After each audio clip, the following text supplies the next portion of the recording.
Do you have a consumer-related issue? Want to learn more about matters concerning you as a consumer? Well, keep it locked to Nationwide 90 FM for the Consumer Hour with me, Nora Gay Banton, weekdays from 9 to 10 a.m. For all your consumer-centric matters, stay tuned to the Consumer Hour on Nationwide 90 FM, a revolution in media. Ready to tackle that building project? Start right. Start here at H&L Rapid True Value for building supplies. The time by H&L Rapid True Value is Nationwide time, 5 o'clock. Learn about smart betting strategies with AnyBet. Bet wisely, enjoy responsibly, and maximize your success. The temperature by AnyBet is 31 degrees Celsius in Kingston, 30 degrees out west in Montego Bay. From the Nationwide News Network, comprehensive, incisive, tough. This is Nationwide at 5. Good afternoon, I'm Ricardo Brooks. And I'm Robian Williams. In Nationwide News at this hour, protest and counter-protest. Hundreds of PNP supporters led by party officials call for good governance and institutional integrity. Shame on you! Shame on you! Shame on you! Shame on you! Shame on you! But JLP supporters matched that protest, chanting third term.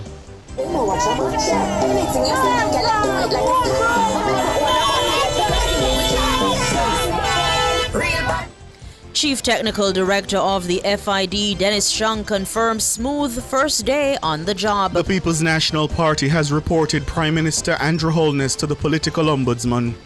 Murders down 67% in St. James. In news from the rest of the world, Trinidad and Tobago Promoters Association distances itself from the organizers of the controversial One Caribbean Music Festival. Ukraine and Russia agree to swap dead and wounded troops, but report no progress toward ending war. In headline sports, captain of South Africa A, Marquise Ackerman, hit a double century in the four-day match the match against West Indies A. And later on our broadcast, in our cover story at 5:35, scores of PNP members and supporters took to Heroes Circle on Monday to voice their opposition to the appointment of Dennis Chung as Chief Technical Director of the FID. Co-chair of the Advocates Network, Professor Anna Perkins, will join us. In public opinion at 6:26, we ask, what's your reaction to Dennis Chung's appointment as a Chief Technical Director at the FID? Give us your comments by logging on to our Facebook page, Nationwide News Network, and by tweeting us at Nationwide Radio. You can also message us on WhatsApp at 876-285-5693 or leave your comments on Instagram at Nationwide 90 FM. In the nation's business at 6:40, you'll hear Prime Minister Dr. Andrew Holness's address at the JLP's West Central St. James Constituency Conference on Sunday. It's brought to you by the Jamaica Labour Party. All these and more as we take you home on air on your mobile, Nationwide 90 FM, Nationwide Radio, JM.com, and on the Nationwide app. It's available on the Google Play and the App Store. This Monday afternoon, it's Monday, June 2, 2025.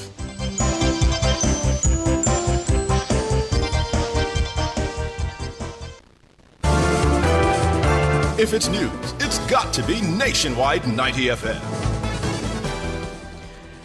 And now to the details. Hundreds of supporters of the opposition People's National Party, PNP, descended on Heroes Circle in the vicinity of the Finance Ministry on Monday to call for what they're describing as good governance and institutional integrity.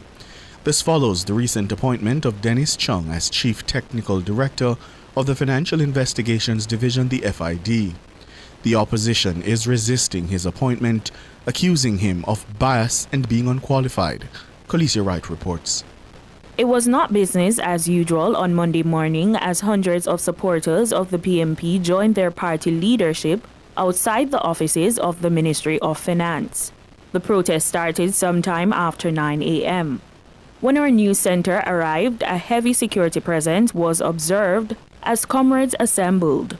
Scores of PNP supporters were seen driving into the parking lot of Heroes Circle in cars, coaster buses, and bikes. They all gathered together with placards bearing anti-government slogans.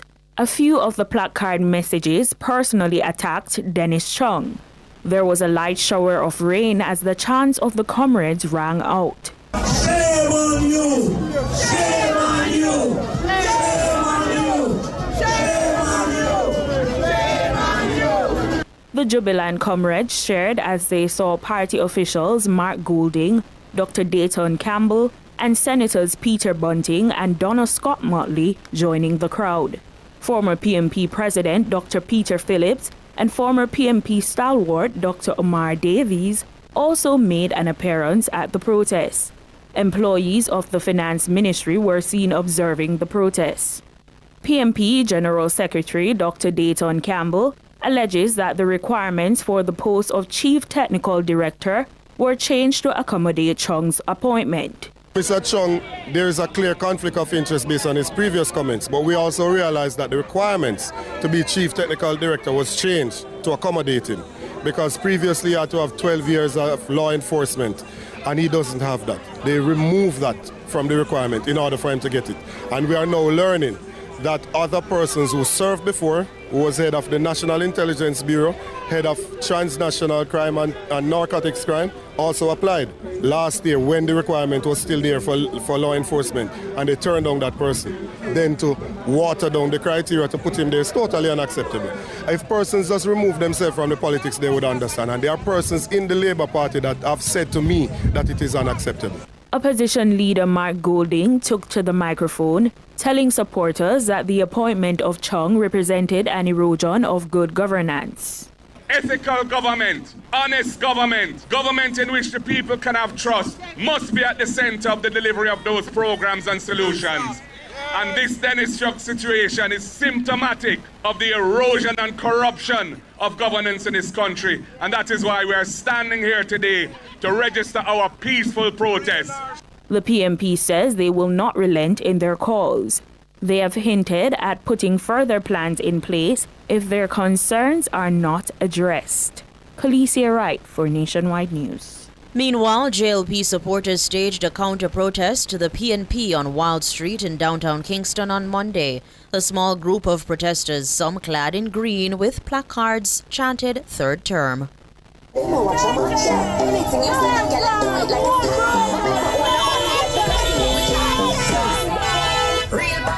Last evening, Prime Minister and JLP leader Dr. Andrew Holness urged Labourites to stand up against the PNP in light of their planned protest. He called for island-wide counter-protests against the actions of the PNP. One protester told our reporter on location that the governing JLP has done enough to secure a third term. They were born in life, and they're going to finish in life. They need to do better than that. Mark Goulding is a man who sometimes, you know, he's a calm guy, but sometimes he's like his memory lost. He's lost a memory sometimes. But I would still give him one small grade. But the biggest grade is for the Jamaica Labour Party. Our party has done a lot. We don't know, because I need to ask myself a question. If and when PNP will be back in power, what will they have to do? Because my Prime Minister has done all what he has to do. We have many more to do before he calls the election. According to another Labourite, the PNP is only trying to spread propaganda. The PNP presenting, just because they know that we are alone in our term, and they are fighting us in so many ways that them come with all kind of hypocrisy and democracy and all kind of stories and propaganda. The PNP is all about propaganda. Nothing real. JLP supporter. Meanwhile, head of the Area 4 Police, Assistant Commissioner Michael Phipps, says both the protest and counter-protest held at the National Hero Circle in Kingston proceeded without incident. Speaking to reporters at the scene, ACP Phipps described the crowd as being manageable. We saw in most parts that the crowd was very good in terms of their behavior. There was no impediment to traffic or other obstruction of a free passageway along this corridor. All in all, the protest went without any incident whatsoever, and we are very pleased of the efforts of the police in providing policing services here today. ACP Michael Phipps, head of the Area 4 Police. Meanwhile, Chief Technical Director of the Financial Investigations Division FID, Dennis Chung, has confirmed that it was a smooth first day on the job. Chung reported for duties at 8 this morning. When Nationwide News contacted him at the close of business, he confirmed that his initial meetings with staff members and his briefings had gone off without any issues. Chung took up the post amid opposition from the People's National Party and sections of civil society. The groups are calling for clarification on aspects of the process to appoint Chung at the FID. The opposition has accused him of bias and a lack of impartiality in relation to the Prime Minister's statutory declarations. The declarations have been referred to the FID by the Integrity Commission. In the meantime, the governing Jamaica Labour Party JLP is condemning the opposition protest and what it says are inappropriate attacks by the PNP on public servants and key office holders. The JLP made the charge at a media briefing at its Belmont Road headquarters today. The party reiterated that it will not be strong-armed into reversing Dennis Chung's appointment as head of the Financial Investigations Division. Siobhan Campbell reports.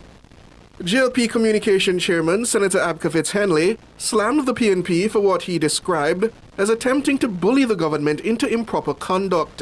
This media conference is not a defense of Dennis Chung. It is a condemnation of the PNP's insistence that the administration improperly interferes in a process supervised by and coordinated by an independent body. The action taken by the PNP this morning in the vicinity of National Hero Circle is vulgar and inappropriate, and the administration will not be bullied into taking action which would represent a breach of due process.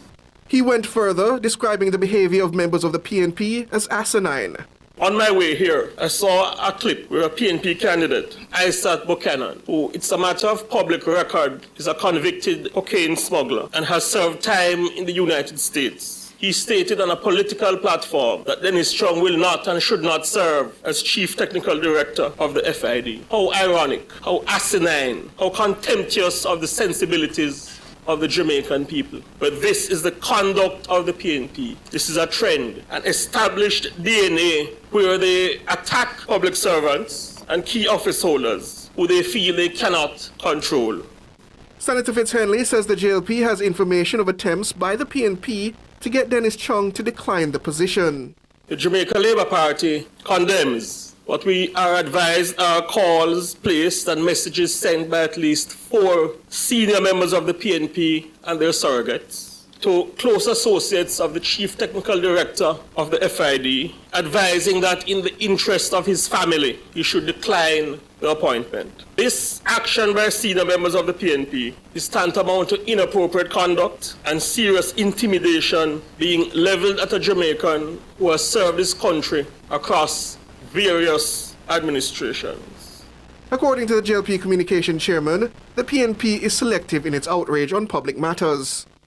The PNP was not moved to protest when the security forces and customs caught approximately 240 deadly weapons which criminals were seeking to bring into this country. They did not seek to protest and take to the streets when a 9-year-old was brutally killed. They did not seek to take to the streets of Jamaica when Melissa Silvera was gunned down. Senior member of the PNP was taken into custody and accused of murder. They have sought to take to the streets of Jamaica and protest, to force the administration of the day to take inappropriate action and intervene in a transparent process supervised by the Public Services Commission of Jamaica. We trust that the people of Jamaica will take careful note.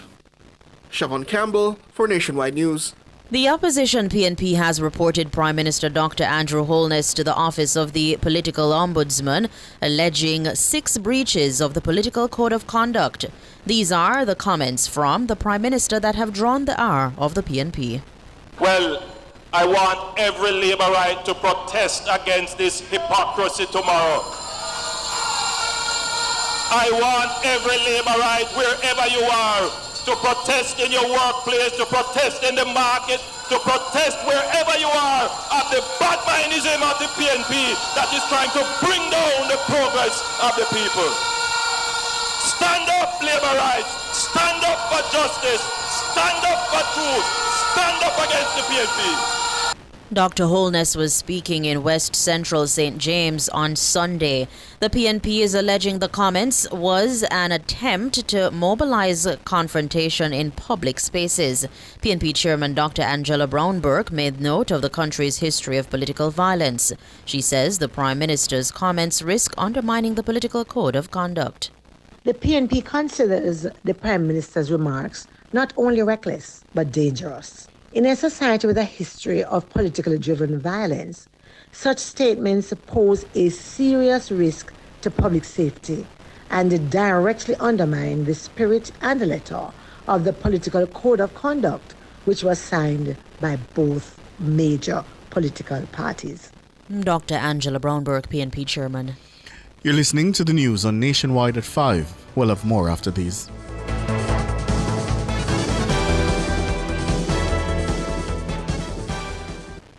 Celebrate 26 years with IQ Optical. Enjoy 26% off your prescription eyewear and sunglasses this month only. Book your appointment or take your prescription to IQ Optical in New Kingston, Manor Park, or Drexel. Conditions apply. The time by IQ Optical is 15 minutes after 5. Rentokil Initial offers air purification solutions with triple filtration and unique auto-sensing capabilities that neutralizes malodor and replaces it with clean air. Call Rentokil Initial at 926-4236 for more details. The temperature by Rentokil is 31 degrees Celsius in Kingston, 30 out west in Montego Bay. Pegasus Traders Limited has in stock air-cool and water-cool insulated diesel generators from 4.5 kilowatts to 10 kilowatts. Small gas generators 1,000 to 2,500 watts, diesel 5 kilowatts welding generating plants, and the newest edition portable solar generators for a quiet atmosphere. They have lots more to view. Visit Pegasus Traders Limited at fygaroshops.com or call 876-323-0790.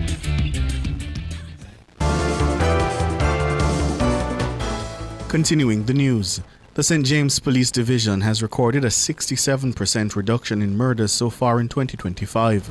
Commanding officer for the division, Senior Superintendent Aaron Samuels, told Prime Minister Holness on Sunday of the reduction. So far for this year, we have been experiencing a major reduction in murders. Since the start of the year, we have only had 22 murders compared to 68 for the previous year, which is a 67% reduction in murders. But for me, we have only had one murder, which was a knife murder, a domestic murder. One in St. James. In St. James. That is not a transformation, and I don't know what is. Definitely. Our last gun murder was in April 27th. That's Commanding Officer for the St. James Police, Senior Superintendent Aaron Samuels. World in a Minute is brought to you by ABC Electrical Sales. We make things as easy as ABC. And Charles O'Connor Consulting Network, COCN, driven by international accounting standards, modern technology, and integrity. The World in a Minute. The Trinidad and Tobago Promoters Association has distanced itself from the organizers of the controversial One Caribbean Music Festival. According to the media, the festival was poorly attended and was criticized extensively after several headline artists pulled out of the event. They included Vybz Kartel, Sizzla, Malidon, and Russian, as well as Ghanaian-American singer Molly. A probe has also been requested by the country's finance minister into the payment of artists at the festival. The minister said he was intrigued by the amount of foreign exchange being mentioned in relation to the payments. According to the event's organizers, Vybz Kartel received $950,000 of a contractually obligated $1.3 million before his decision to pull out. In a statement on Monday, the association expressed concern over the fallout from the event. It stressed that the event's producer is not a member of the association. The association is calling for sweeping legislative reform in the entertainment sector. Ukraine and Russia have agreed to swap thousands of their dead and seriously wounded troops. The agreement comes after representatives of both countries met on Monday for their second round of direct peace talks in just over 2 weeks. The Associated Press reports that they made no progress toward ending the 3-year-old war. The talks unfolded a day after a string of stunning long-range attacks by both sides. Ukraine launched a devastating drone assault on Russian air bases, and Russia hurled its largest drone attack of the war against Ukraine. At the negotiating table, Russia presented a memorandum setting out the Kremlin's terms for ending hostilities. Ukraine's defense minister, who led the Ukrainian delegation, told reporters that Kyiv officials would need a week to review the document and decide on a response. World in a Minute was brought to you by ABC Electrical Sales. We make things as easy as ABC. And Charles O'Connor Consulting Network, COCN, driven by international accounting standards, modern technology, and integrity. Recapping the top stories making nationwide news at this hour, the new Chief Technical Director of the FID, Dennis Chung, confirms it was a smooth first day on the job. Even as hundreds of PNP supporters led by party officials protested against his appointment at Heroes Circle. But JLP supporters countered with chance of third term. PNP reports the Prime Minister to the political ombudsman. I'm Ricardo Brooks. And I'm Robianne Williams. And listeners, you can find the news on our website at nationwideradiojm.com and on the Nationwide app. It's available on the Google Play and the App Store. News next, the headlines at 6.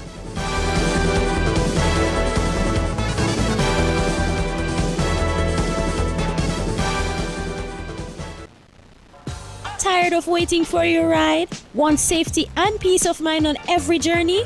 Amber On Time is here! With verified drivers, real-time vehicle tracking, and panic button with armed security response, your safety is our priority. Reliable service, easy booking, premium experience, it's all just a tap away. Download Amber On Time today!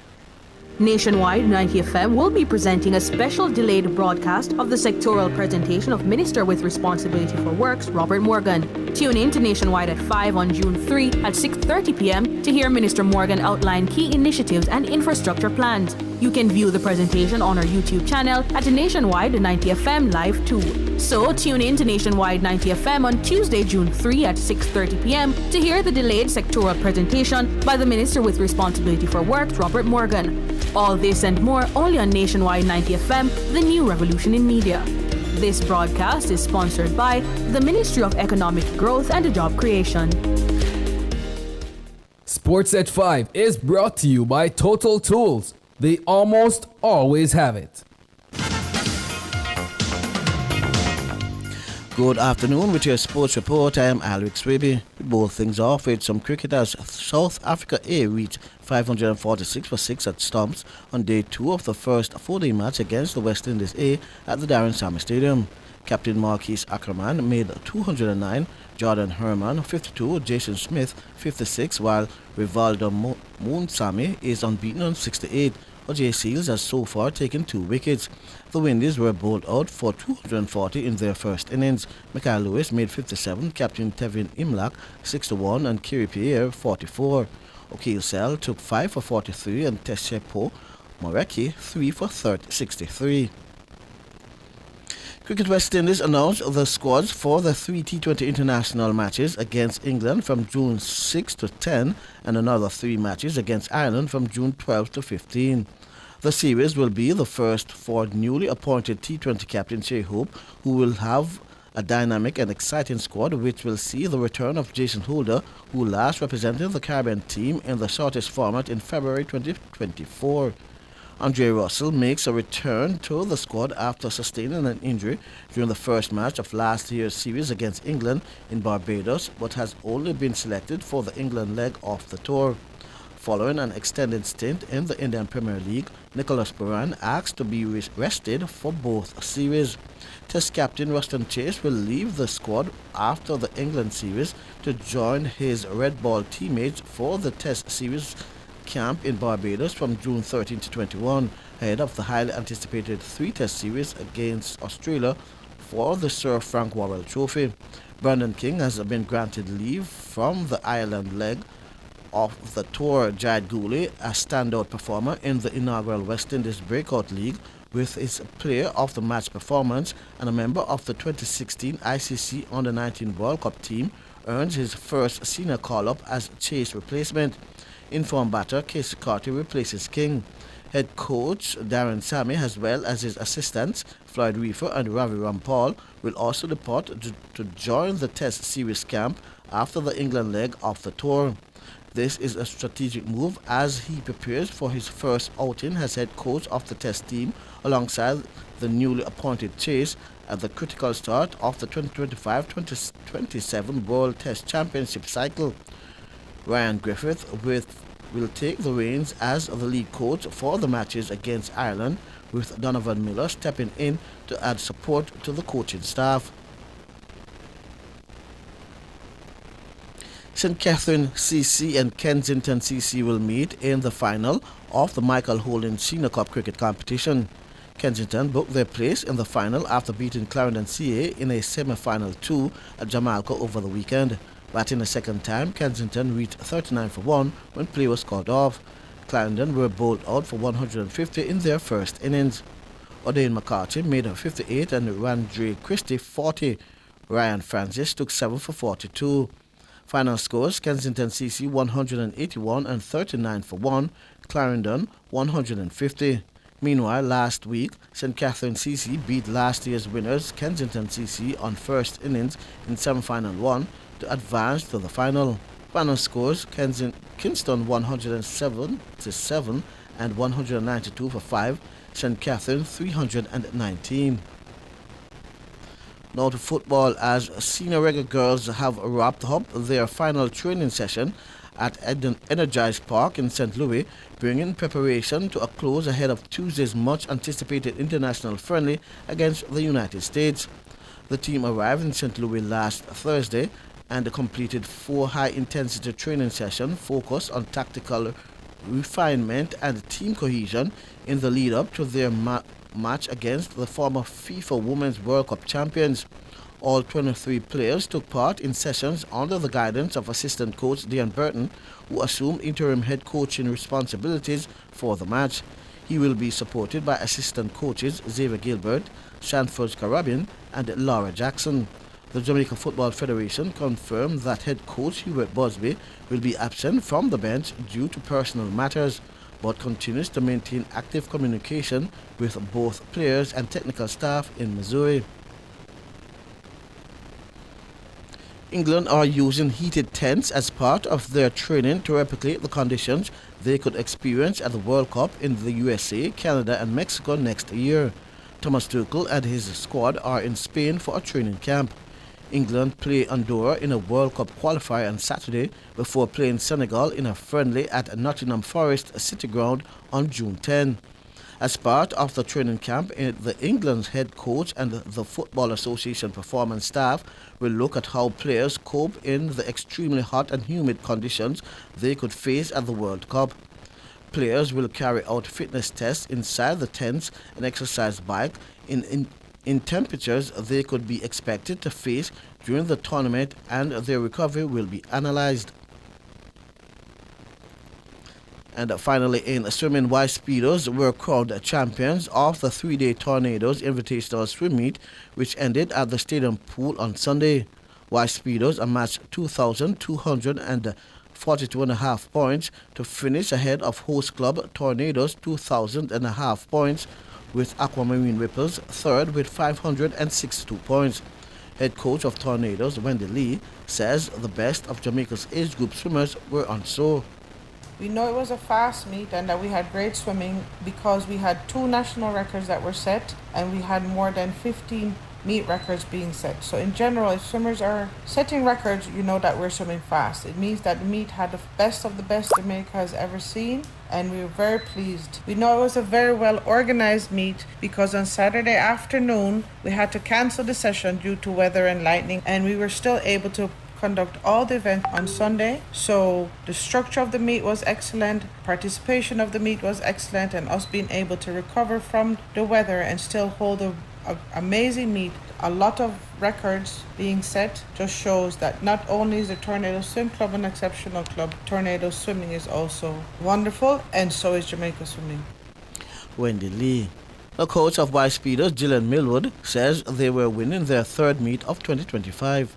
To win a meet is more about the presence and the contribution of everybody within the group, as opposed to, some top people here, some top people there. And so it's a really big deal. The kids get to see it. This is the third meet that we're winning for 2025. We didn't get to capture Neville Alexander earlier this year, but, between myself and the coaches and the parents, the collaboration this year, the energy this year is absolutely wonderful.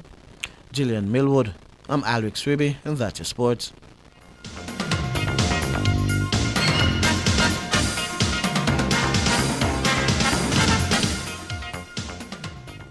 Sports at 5 was brought to you by Total Tools. They almost always have it. Tune in to Nationwide 90 FM on Tuesday, June 3 from 2 p.m. to 4 p.m. for the live sectoral presentation by the Minister of Justice, the Honorable Delroy Chuck, advancing justice towards a safer Jamaica. Also, you can view the presentation on Nationwide 90 FM's YouTube channel, Nationwide 90 FM Live 2, and also on the Ministry's YouTube, Facebook, and Instagram pages at MOJ Official JM, as well as on PBCJ and GIS YouTube channel. So, tune in to Nationwide 90 FM on Tuesday, June 3 from 2 p.m. to 4 p.m. It's the live sectoral presentation by the Minister of Justice, the Honorable Delroy Chuck. All this and more only on Nationwide 90 FM, the new revolution in media. This broadcast is sponsored by the Ministry of Justice, balancing rights and responsibilities. Tune in to Boy Things After Dark from 8 p.m. to 11 p.m. for a sizzling outside broadcast live from Bird Shack Fried Chicken at 118 Riddles Road on Wednesday, June 4. Join me, Kareem Boy Things with us to Bird Shack for their famous crispy golden fried chicken. We are bringing the vibes our belly to Bird Shack to satisfy our hunger. Yes, that. Expect live music, giveaways, and more. Visit Bird Shack Fried Chicken on June 4 and join me on Boy Things After Dark. Tell us your favorite meal from Bird Shack Fried Chicken and why.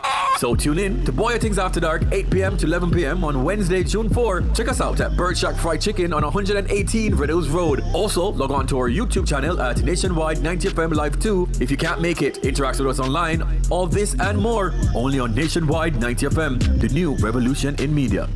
This broadcast is brought to you by Bird Shack Fried Chicken Jamaica.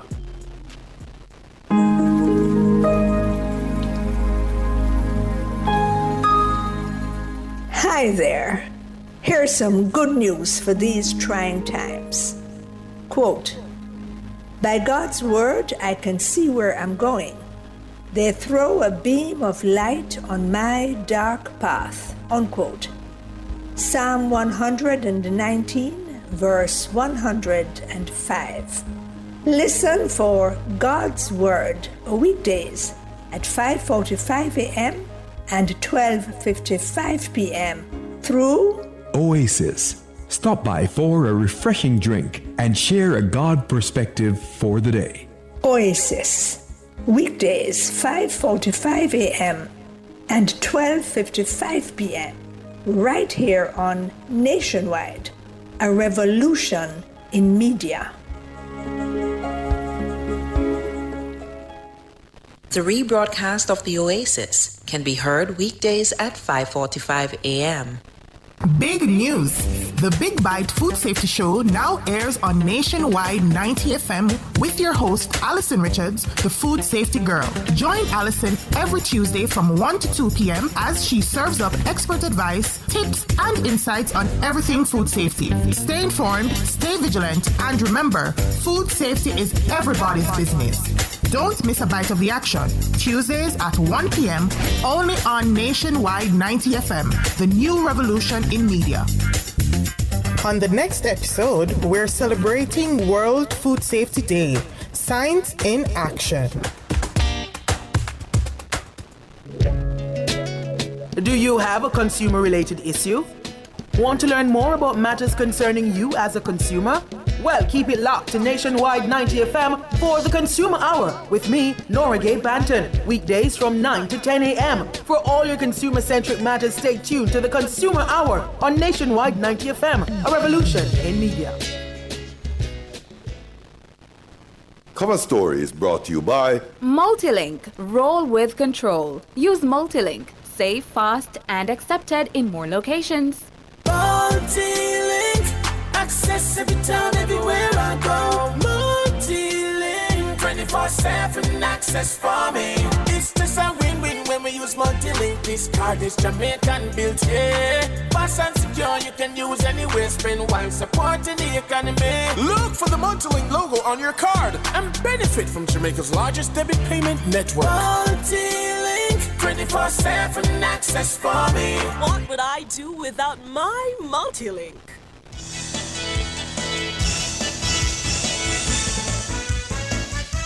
Good afternoon, good afternoon. Thank you so much for joining us here nationwide at 5. I'm Cliff. Good afternoon, Cliff. Good afternoon to our listeners. I'm Ricardo. Good afternoon. How are you? I'm all right. Well, in our cover story this afternoon, hundreds of PNP supporters and members took to Heroes Circle this morning to voice their opposition to the appointment of Dennis Chung as Chief Technical Director of the Financial Investigations Division, the FID. The opposition is resisting his appointment, accusing him of bias and being unqualified. The PNP supporters descended on Heroes Circle in the vicinity of the Finance Ministry this morning to call for what they're describing as good governance and institutional integrity. The PNP supporters were seen driving into the parking lot of Heroes Circle. They came in cars, coaster buses, and on bikes. They all gathered together with placards bearing anti-government slogans, and a few of those placard messages personally attacked Dennis Chung. The opposition leader, Mark Golding, told the supporters that the appointment of Chung represented an erosion of good governance. Ethical government, honest government, government in which the people can have trust, must be at the center of the delivery of those programs and solutions. And this Dennis Chung situation is symptomatic of the erosion and corruption of governance in this country. And that is why we are standing here today to register our peaceful protest. Mark Golding, opposition leader. The PNP says it will not relent in the calls, and they've hinted at putting further plans in place if their concerns are not addressed. And JLP supporters counter-protested. The PNP made an attempt to do a counter-protest to the PNPs on Wild Street in downtown Kingston today. The small group of protesters, some clad in green with placards, chanted third term.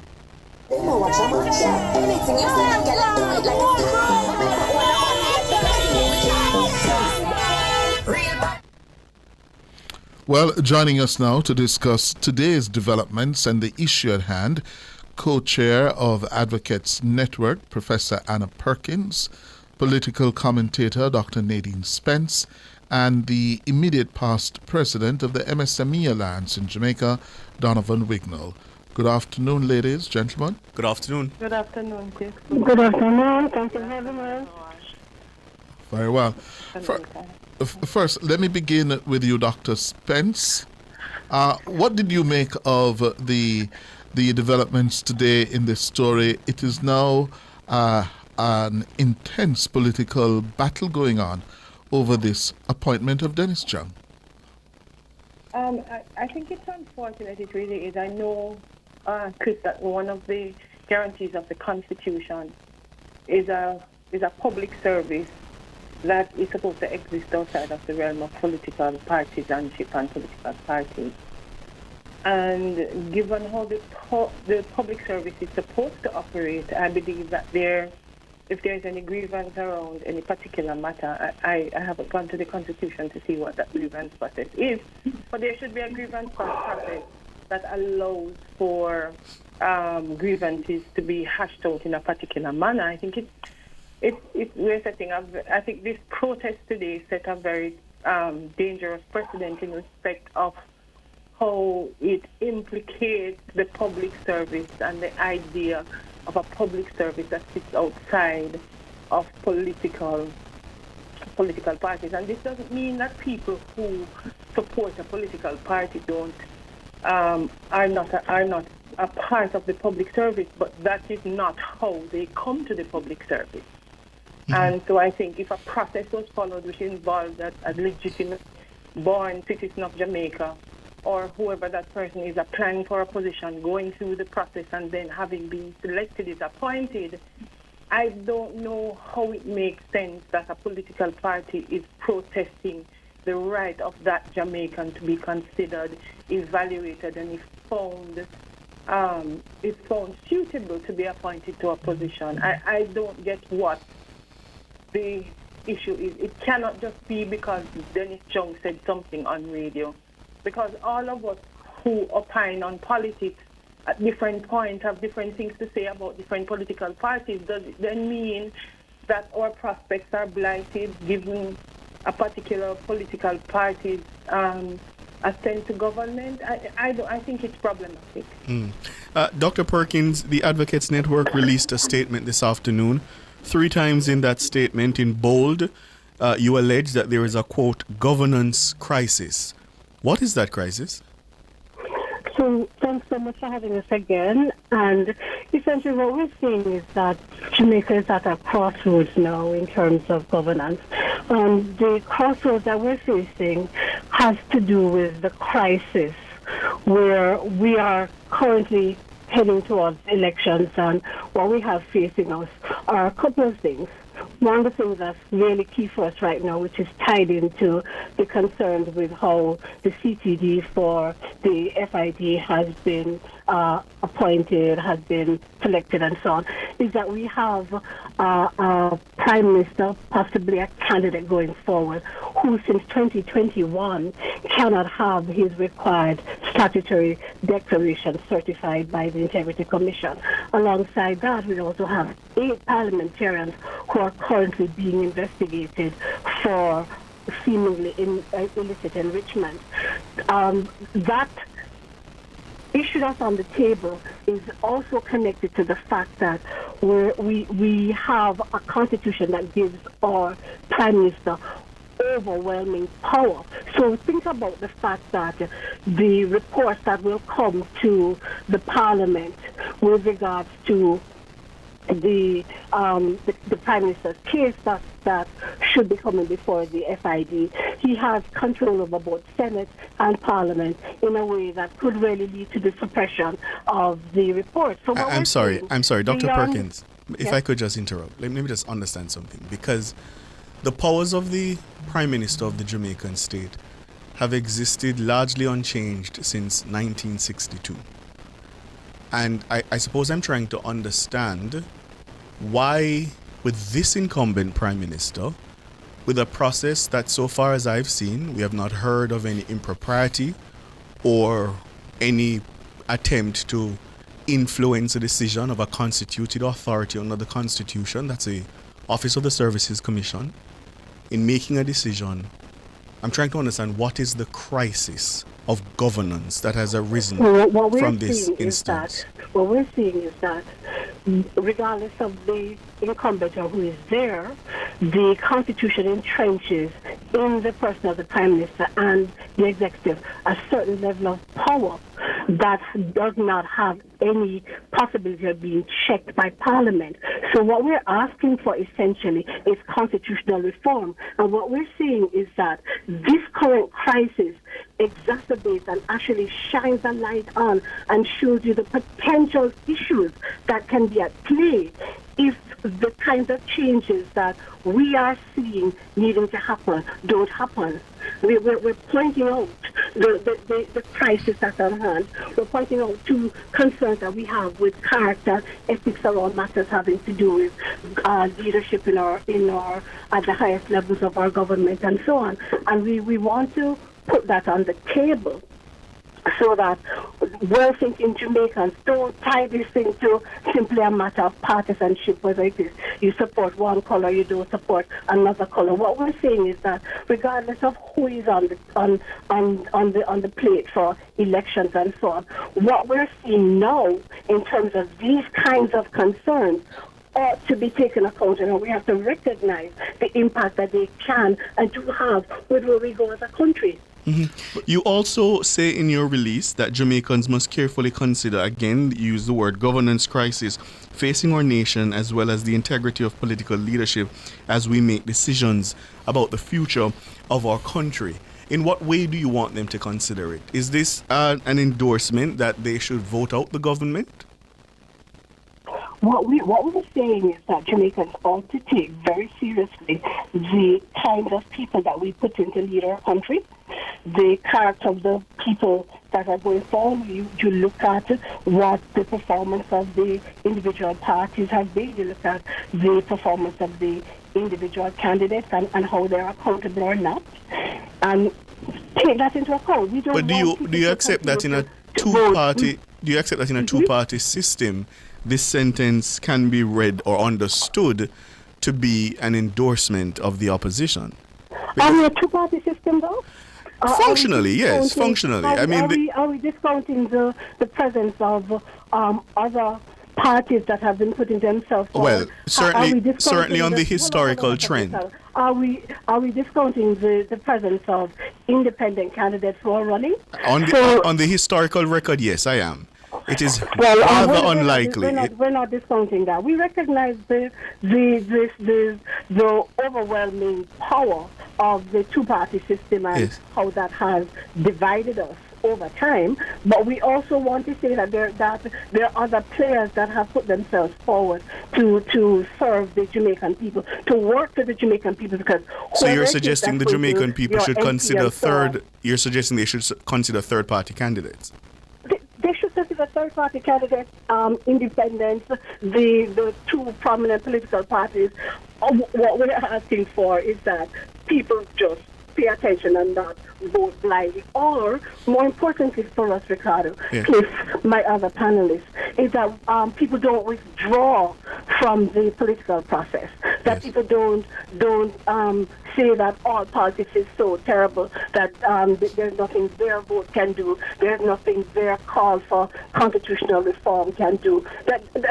A lot of what we're trying to do is to educate people, to help people to ask questions, legitimate questions are to be asked. That's the right of every person. Thank you, Dr. Perkins. We're up on the break. Stay with us, please.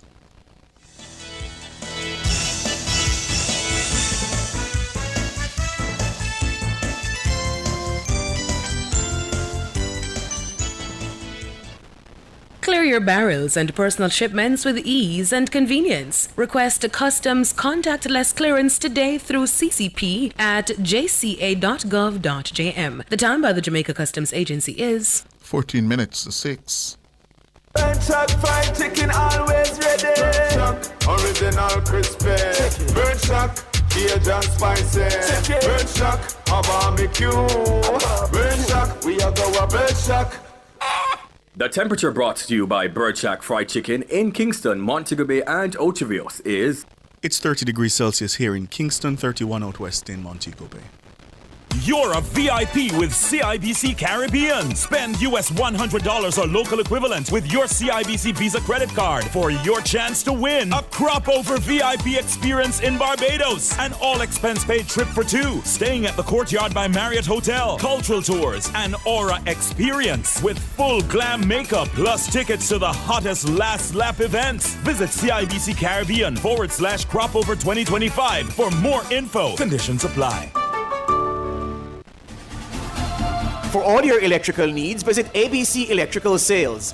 They stock a wide variety of electrical supplies including plugs, switches, panel boards and conduits, plus energy-saving fixtures. ABC Electrical Sales stocks brands like GE, Siemens, Philips, Cutler Hammer and Allen Bradley. They also offer free island-wide delivery just to suit your needs.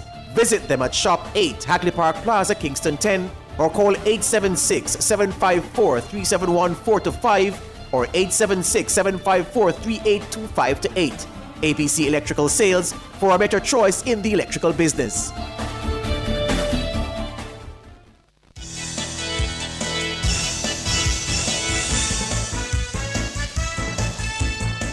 "12 minutes going up to 6 o'clock today.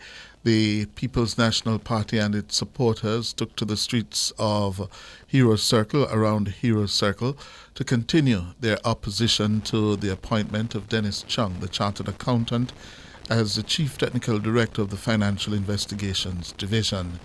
And that opposition is premised on what the PNP is saying. He is unqualified and biased.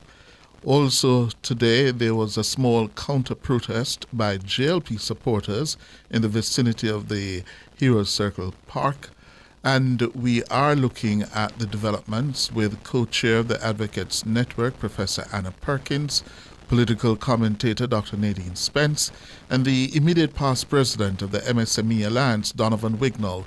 We heard from Professor Perkins and Dr. Spence. Time now for Donovan Wignall. What do you make of today's developments and how this story has been evolving since last Thursday when the PNP gave the government an ultimatum to rescind the appointment of Chung? Well, I can't say I'm surprised, Cliff. The appointment of Dennis Chung in that position was sure as day for the night to bring about what we're seeing now. As far as Dennis Chung's qualification is concerned, he's a very qualified man, very experienced. I think even except for one appointment, everything else that he was appointed to, he was very successful at it. However, in the current environment, in the current space of political cost and trust and the political hustings, Dennis's comments could be perceived as pro-JLP, pro-Prime Minister with his comments pertaining to the Integrity Commission's debacle. And, other comments that he would have made he would have been strongly perceived as somebody who is pro-JLP. The other thing is that the job description, the qualification, the list of qualifications for the current position that he's sitting in would have been amended recently. And that amendment could be construed as it being made easier for him, Dennis Chung, to take up such an appointment. Now, the Services Commission does what it does. Of course, you can say it went through the process and Dennis Chung came out the person who was most suitable for the position. However, the opposition, being in the opposition, and seeing that there is a live referral to the FID concerning the Prime Minister's finances, coming from the Integrity Commission's,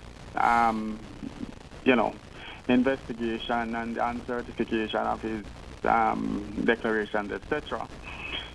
It is construed, or I suppose the PNP construed it as the government, the PNP, the JLP, the Prime Minister, putting someone in the FID to give some coverage because his case is currently at the FID by referral of the Integrity Commission. So what is happening? It's also before the courts. Right. So what is happening is clear politics.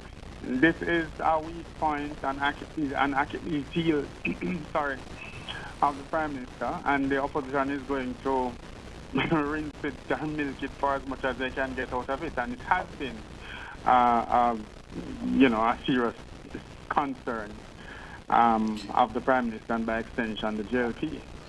And the opposition is going to continue on this one because it is seen as a point of weakness, the integrity of the Prime Minister and everything that follows. So nothing that is happening here is not expected. Dennis, I think, has been, as I said before, quite successful at wherever he has been.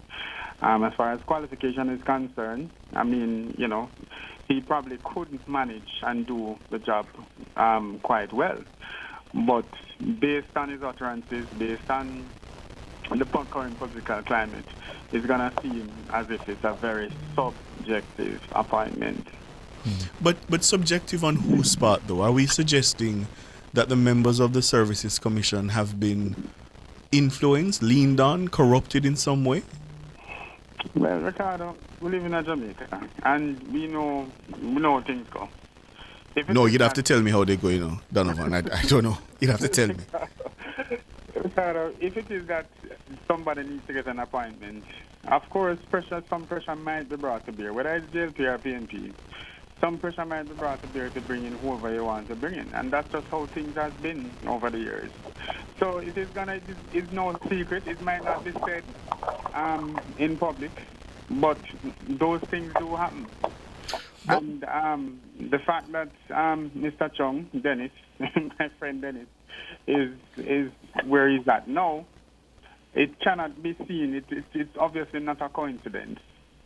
And that's how it's going to be seen by some members of the public, and especially the PNP. So it's Dennis Chung today. By that logic, then, Donovan, it's Dennis Chung who has come through the process, laid down in the rules, yes, come through that process, and he is being crucified because there's a suspicion that some people were leaned on.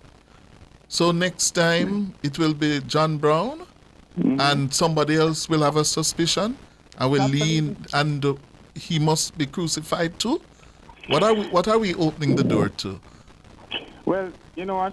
And the crucifixion part I not into because. But he's being crucified now. Well, unfortunately, this is one of the consequences that is collateral damage because of our current political environment. It is unavoidable, and it was predictable that this would have happened. So, Dennis, being a... I don't know if it was predictable because I didn't know that Mr. Chung was being considered. That's the first place. From I heard that point, Mr. Yes, here we go again. Oh? Yeah. This is the Dennis Chung who has served on public boards under two different administrations. Mm-hmm. Yeah? Both PNP and JLP. Yeah?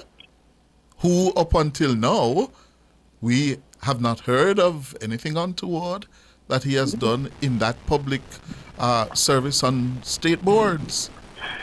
They even accept the fact that in the past 8 to 9 months up to now, some of Dennis's utterances pertaining to the Integrity Commission's investigation, his own opinion and some of what happened, it will paint him in a certain light. And because of that, we have the reaction of the leader of the opposition and the PNP by extension right now. I can understand that.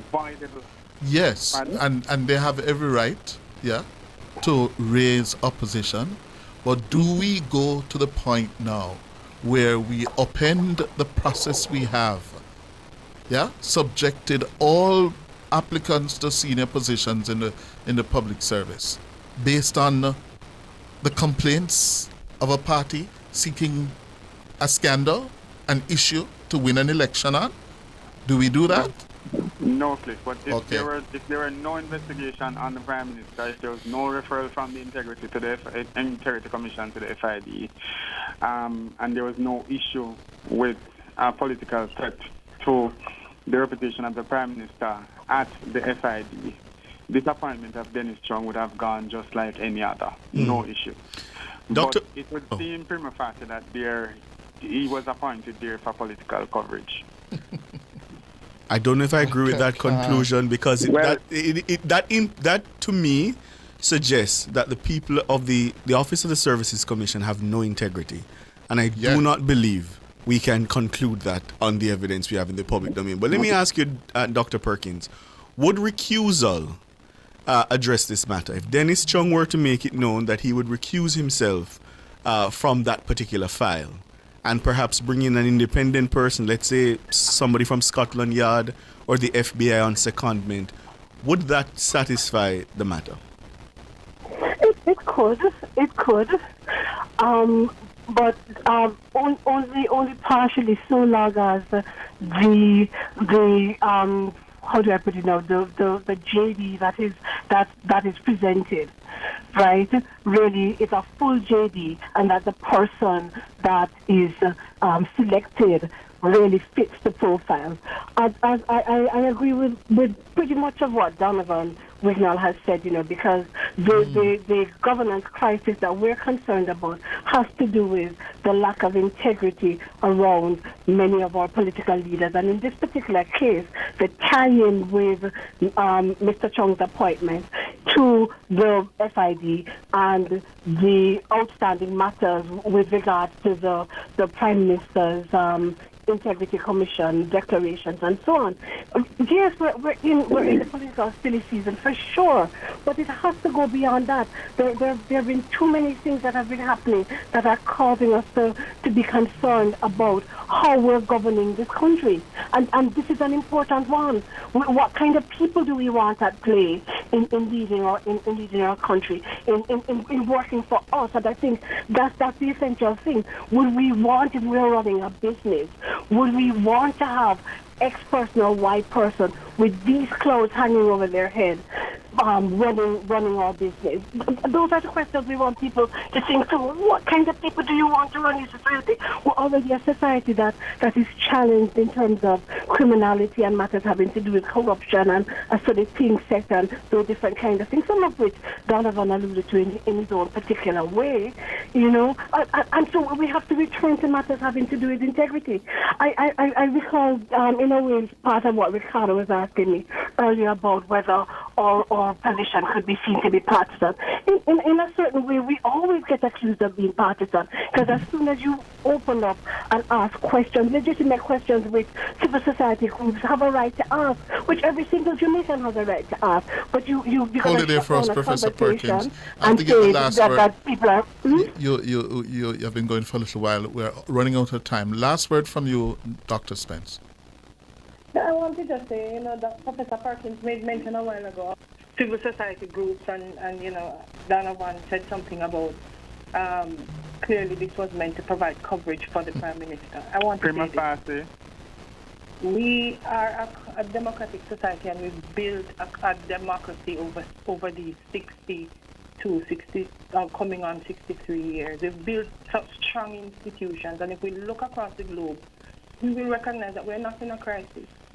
From time to time, we might have several different issues that we argue over, but we are not in a crisis. We are a strong, solid democracy, and we have built institutions that guard the quality of our democracy. And if we do, what is going to shake our democracy is when we lose trust in our institutions, such as we are losing trust in an important institution that is there to guard the public, the people who serve in the public service. And we have to think about it. There we have to leave it there. What do we mean when we say these things, when we say casually the Prime Minister must have intervened in the process? What does that mean about that constitutional body? A breakdown of trust. That's what it means. That is what Donovan and they are saying. A breakdown of trust. There is a significant breakdown in trust. All right, we have to leave it there. Thanks very much, Professor Anna Perkins, Dr. Nadine Spence, and Donovan Wignall. The headlines are next.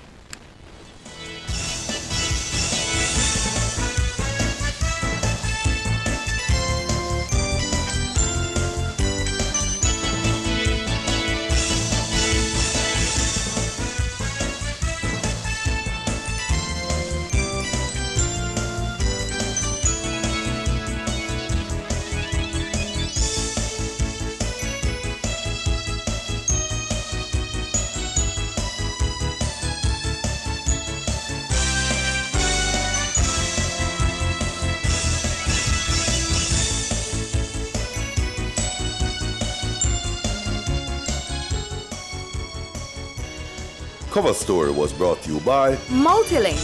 Roll with control. Use Multilink. Save fast and accepted in more locations.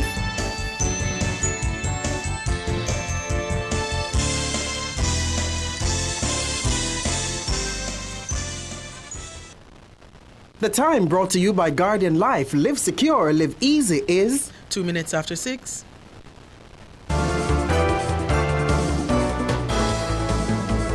Nationwide headlines at 6. Good evening. With the headlines at 6, I'm Nora Gay Banton. Hundreds of supporters of the opposition PNP descended on Heroes Circle in the vicinity of the Finance Ministry on Monday to call for what they're describing as good governance and institutional integrity.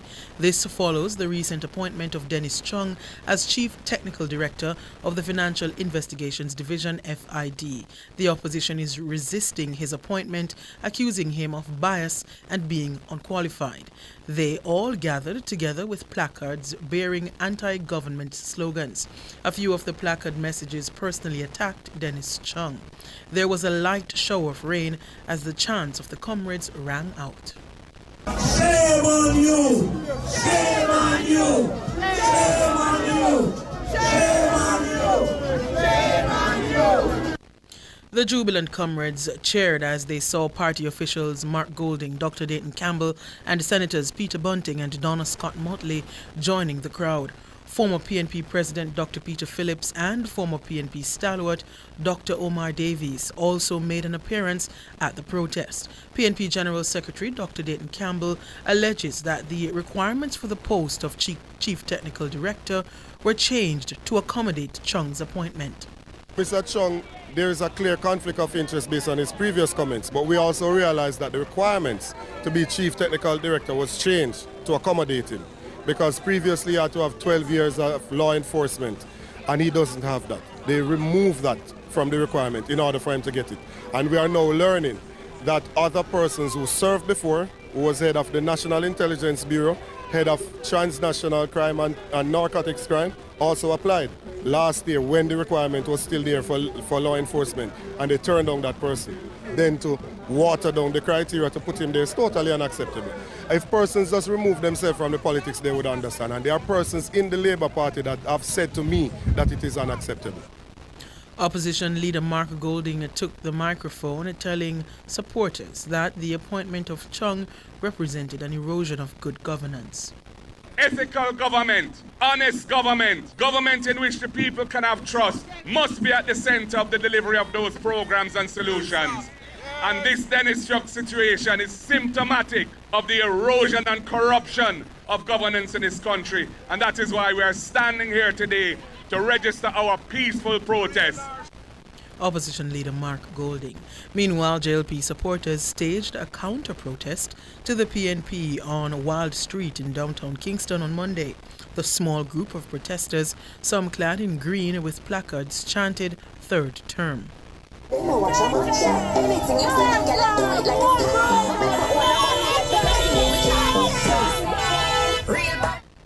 Last evening, Prime Minister and JLP leader Dr. Andrew Holness urged Labourites to stand up against the PNP in light of their planned protest. He called for island-wide counter-protests against the actions of the PNP. One protester told our reporter on location that the governing JLP has done enough to secure a third term. They were born in life, and they're going to finish in life. They need to do better than that. Mark Golding is a man who sometimes, you know, he's a calm guy, but sometimes he's like his memory lost. He's lost a memory sometimes. But I would still give him one small grade. But the biggest grade is for the Jamaica Labour Party. Our party has done a lot. We don't know, because I need to ask myself a question. If and when PNP will be back in power, what will they have to do? Because my Prime Minister has done all what he has to do. We have many more to do before he calls the election. According to another Labourite, the PNP is only trying to spread propaganda. And the governing JLP is condemning the opposition protest and what it says are inappropriate attacks by the PNP on public servants and key office holders. The JLP made the charge at a media briefing at its Belmont Road headquarters on Monday, where the party reiterated that the government will not be strong-armed into reversing Dennis Chung's appointment as head of the FID. JLP Communication Task Force Chairman Senator Abka Fitz-Henley slammed the PNP for what he describes as attempting to bully the government into improper conduct. This media conference is not a defense of Dennis Chung. It is a condemnation of the PNP's insistence that the administration improperly interferes in a process supervised by and coordinated by an independent body. The action taken by the PNP this morning in the vicinity of National Hero Circle is vulgar and inappropriate, and the administration will not be bullied into taking action which would represent a breach of due process. Abka Fitz-Henley, JLP Communication Task Force Chairman. Meanwhile, the opposition PNP has reported Prime Minister Dr. Andrew Holness to the Office of the Political Ombudsman, alleging 6 breaches of the Political Code of Conduct. These are the comments from the Prime Minister that have drawn the ire of the PNP. Well, I want every Labourite to protest against this hypocrisy tomorrow. I want every laborite, wherever you are, to protest in your workplace, to protest in the market, to protest wherever you are of the bad mindism of the PNP that is trying to bring down the progress of the people. Stand up, laborites. Stand up for justice. Stand up for truth. Stand up against the PNP. Dr. Holness was speaking in West Central St. James on Sunday. The PNP is alleging the comment was an attempt to mobilize confrontation in public spaces. PNP Chairman Dr. Angela Brown Burke made note of the country's history of political violence. She says the Prime Minister's comments risk undermining the political code of conduct. The PNP considers the Prime Minister's remarks not only reckless, but dangerous. In a society with a history of politically driven violence, such statements pose a serious risk to public safety and directly undermine the spirit and the letter of the political code of conduct, which was signed by both major political parties. Dr. Angela Brown Burke, PNP Chairman. Those were the headlines at 6. I'm Nora Gay Banton. Sports is next.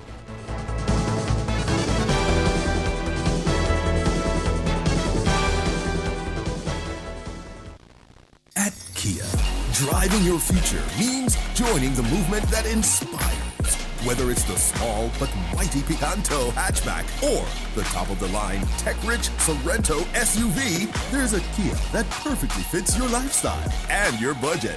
ATL Automotive has gotten Jamaicans behind the wheels of thousands of Kias for the past 7 years. And we're ready to get you behind the wheel of a Kia too. Simply visit the nearest Kia showroom for a test drive now. Enough power tool, big to small. Jack on my figure, dig the wall. Upper Total Tools. Leave back a figure, trim the lawn. We have everything a job demand. Total Tools. We rent them, sell them, and fix them. Also give Total Tools a call. When I say home improvement, landscape construction, a Total Tools are your option. Home improvement, landscape construction, Total Tools are your option. Total Tools, located at 102 Main Street, Ocho Rios, 34 Slive Road, Kingston. And lot C6 Jacksaw, St. Anne's Bay. Call us today.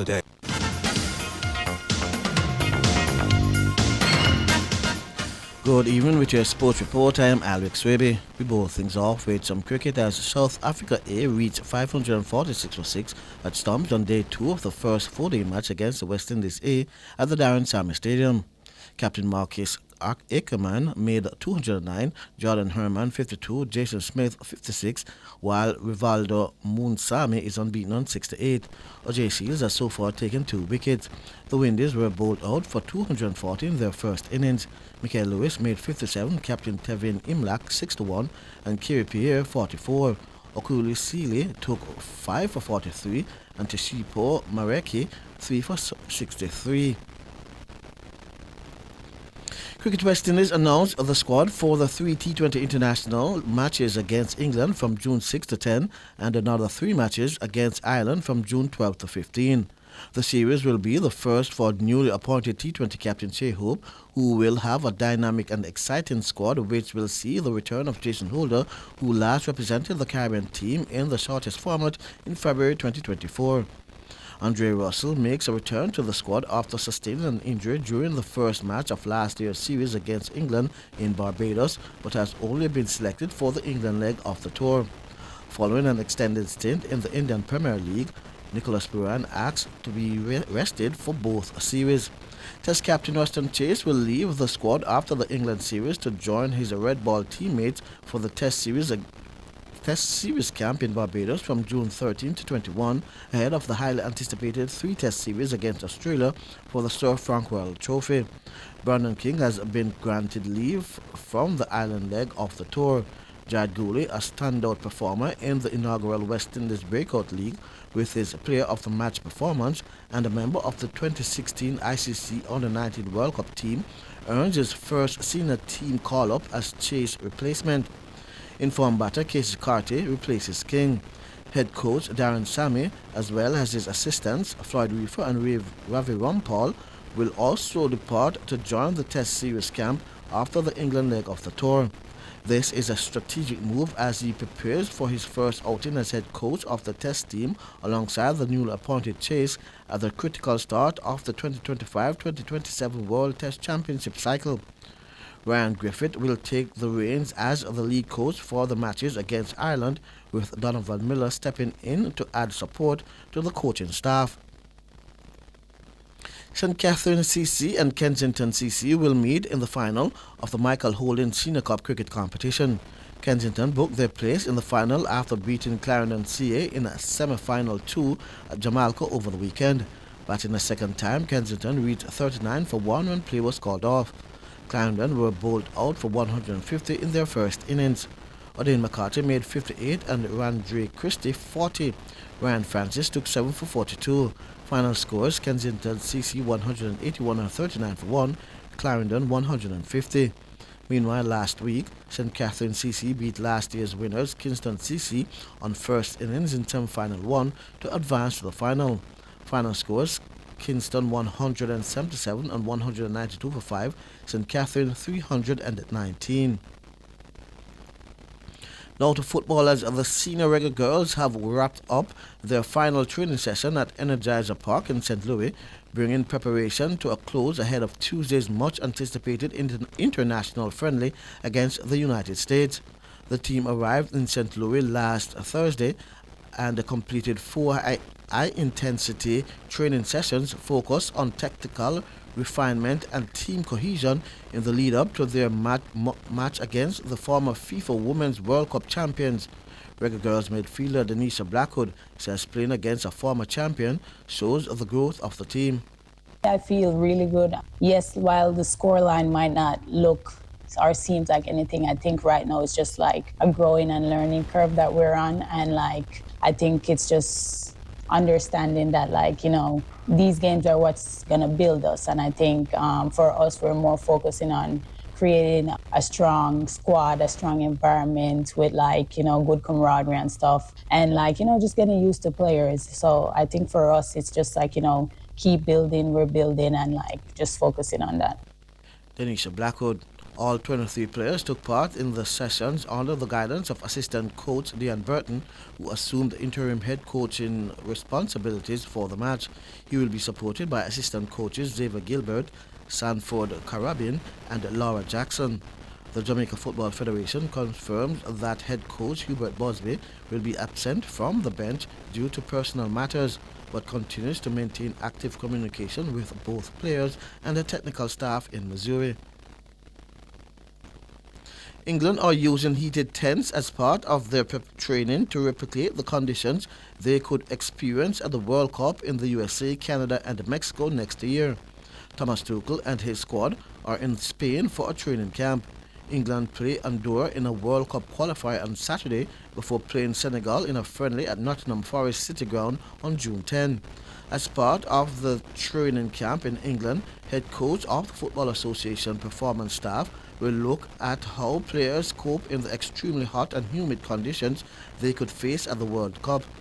Players will carry out fitness tests inside the tents and exercise bikes in temperatures they could expect to face during the tournament, and their recovery will be analyzed.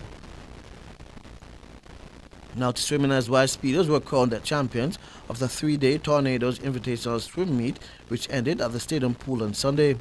Wild Speedos amassed 2,242.5 points to finish ahead of host club Tornadoes 2,000.5 points, with Aquamarine Ripples third with 562 points. Head coach of Tornadoes, Wendy Lee, says the best of Jamaica's age group swimmers were on show. We know it was a fast meet and that we had great swimming because we had 2 national records that were set and we had more than 15 meet records being set. So in general, if swimmers are setting records, you know that we're swimming fast. It means that the meet had the best of the best Jamaica has ever seen, and we were very pleased. We know it was a very well organized meet because on Saturday afternoon we had to cancel the session due to weather and lightning, and we were still able to conduct all the event on Sunday. So the structure of the meet was excellent, participation of the meet was excellent, and us being able to recover from the weather and still hold an amazing meet a lot of records being set just shows that not only is the Tornado Swim Club an exceptional club, Tornado Swimming is also wonderful, and so is Jamaica Swimming. Wendy Lee. The coach of White Speedos, Gillian Millwood, says they were winning their third meet of 2025. So win a meet is more about the presence and the contribution of everybody within the group, as opposed to, some top people here, some top people there. And so it's a really big deal. The kids get to see it. This is the third meet that we're winning for 2025. We didn't get to capture Neville Alexander earlier this year, but, between myself and the coaches and the parents, the collaboration this year, the energy this year is absolutely wonderful. Gillian Millwood. And finally in golf, the pair of Tony Allison and Milan Roof, with a score of 6-2, were crowned winners of the Sandals Golf and Jerk Festival held at the Upton Estate Golf and Country Club in Old Rios on the weekend. Upton Marshall and Raymond Rudd finished second, while Zandri Roy and Cavani James Pass and Current Care for Kids junior golfers were third. Tournament director Johnny Newham was impressed with the performance of the golfers. The overall champions, Milan, Roof, and Tony Allison, they played very well in the three different formats. And the best gross of Robert Chin and Jody Barrow, they shot 62 without handicap. So that was also a very good performance. So the top performers really did well across the different formats, showing their strength in a complete game. Johnny Newham. The tournament forms part of the Sandals Foundation's Care for Kids Junior Golf program, which uses golf as a tool to guide at-risk youth through academics, mentorship, and personal development. Proceeds from the tournament will be used to provide mobile dental unit to serve children across St. Anne, as well as the continued development of the Sandals Foundation's Care for Kids Junior Golf program. Karen Zaka is the operations director at Sandals Foundations. The event was incredibly successful. It was organized to perfection. It delivered all its promises, not only to the golfers, but to our sponsors and partners and to everyone that took place in the jerk competition. And most importantly, it provided the funding that we were looking for to benefit both charities, both beneficiaries of the day. Karen Zaka, I'm Alex Swiby, and that's your sports.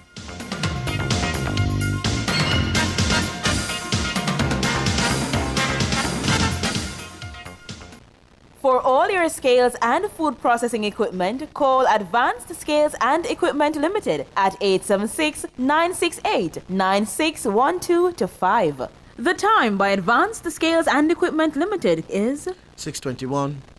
In Jamaica, your rights are protected by our Constitution. From the right to education to freedom of expression, every citizen deserves respect and dignity. But remember, with rights come responsibilities. Let's uplift and respect each other and stand against injustice. Together, we can make Jamaica a better place for ourselves and future generations. Know your rights. Embrace your responsibilities. This message was brought to you by the Ministry of Legal and Constitutional Affairs. Make a toast to your future. The JTA Cooperative Credit Union is by your side. All educators, the best is what you deserve. We'll keep your dreams alive. Competitive loans to help you grow. We'll take you higher. Great returns on your savings. A bright future is in the making. Build the best you with the best credit union. We are committed to serving you. The JTA Cooperative Credit Union, serving our members, impacting lives positively. Nationwide 90 FM will be presenting a special delayed broadcast of the sectoral presentation of Minister with Responsibility for Works, Robert Morgan. Tune in to Nationwide at 5 on June 3 at 6:30 p.m. to hear Minister Morgan outline key initiatives and infrastructure plans. You can view the presentation on our YouTube channel at Nationwide 90 FM Live 2. So tune in to Nationwide 90 FM on Tuesday, June 3 at 6:30 p.m. to hear the delayed sectoral presentation by the Minister with Responsibility for Works, Robert Morgan. All this and more only on Nationwide 90 FM, the new revolution in media. This broadcast is sponsored by the Ministry of Economic Growth and Job Creation. Big news!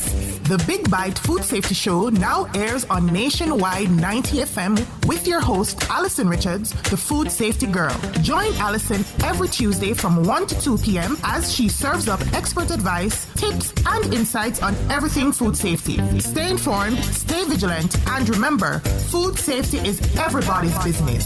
Don't miss a bite of the action. Tuesdays at 1 p.m. only on Nationwide 90 FM, the new revolution in media. On the next episode, we're celebrating World Food Safety Day. Science in action. Public Opinion is brought to you by Cleasing Industrial Supplies Limited, Industrial Automation and Control Solutions.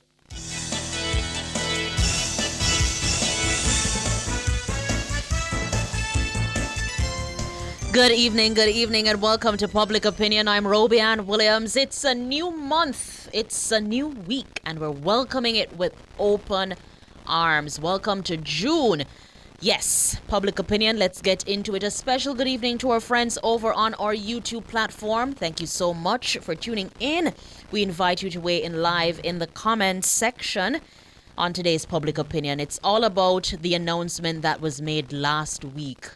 Coming into this week, we're still having conversations regarding the appointment of Dennis Chung as the FID director. Now, Dennis Chung, he reported for his first day of work this morning at the FID's base at National Heroes Circle in Kingston. But something else was also happening in the vicinity. Protests, counter-protests. It's understood that Chung was at his desk by 8 this morning. He drove through the preliminary phase of the People's National Party's protest designed to press for the revocation of his appointment. We've all seen, we've all heard the video, the audio, the videos coming out of the protest, the counter-protest. Our sources say Chung has already set about his task as the man in charge for leading the executive office at the FID. So we want to involve you, members of the public, into the conversation, and we're inviting you for this Public Opinion this evening. What is your reaction to Dennis Chung's appointment as Chief Technical Director at the FID? That's the pop-up question we're putting to you, the people, wanting for you to weigh in live in our comment section for you over there on our YouTube platform. But I'll go to the comments straight on our Facebook platform, where O'Neill Dennis is saying, well done. He is a highly educated person. The man expressed his opinion and the PNP got offended. We need persons like Dennis Chung to serve in government. Celia McCoy is saying, qualified and equipped for the job. The noise seems to be a smokescreen for something else. Will be interesting to see what. Caribbean Choice is saying it was a very suitable and he is a very suitable and competent man for the job. Let's hear what Mayors DeMar is saying. He works very well anywhere he goes, and he's praying for protection and guidance. All right, Cheryl Griffith says, good and faithful servant, never back down. Well done, Dennis. Yeah?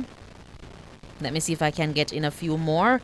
Dushane Powis is saying it should not have happened, and it shows corruption in high places. This is not right, and all well-thinking Jamaicans should stand up for integrity and hold our leaders accountable. Philip Jackson is saying to us, brilliant. He is to me diamond in the ruffle, brought to center stage, and performance of its highest must be is watchword and song. Patrice Doe said, big up Dennis. And Patrice is telling Dennis, don't watch the noise in the market, just do your job.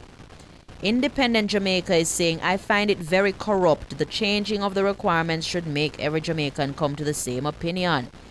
I don't. Okay. Hopeton Cranston is saying, I'm very happy for his appointment. He's a very competent person to be in the role and will do the job without fear and bias.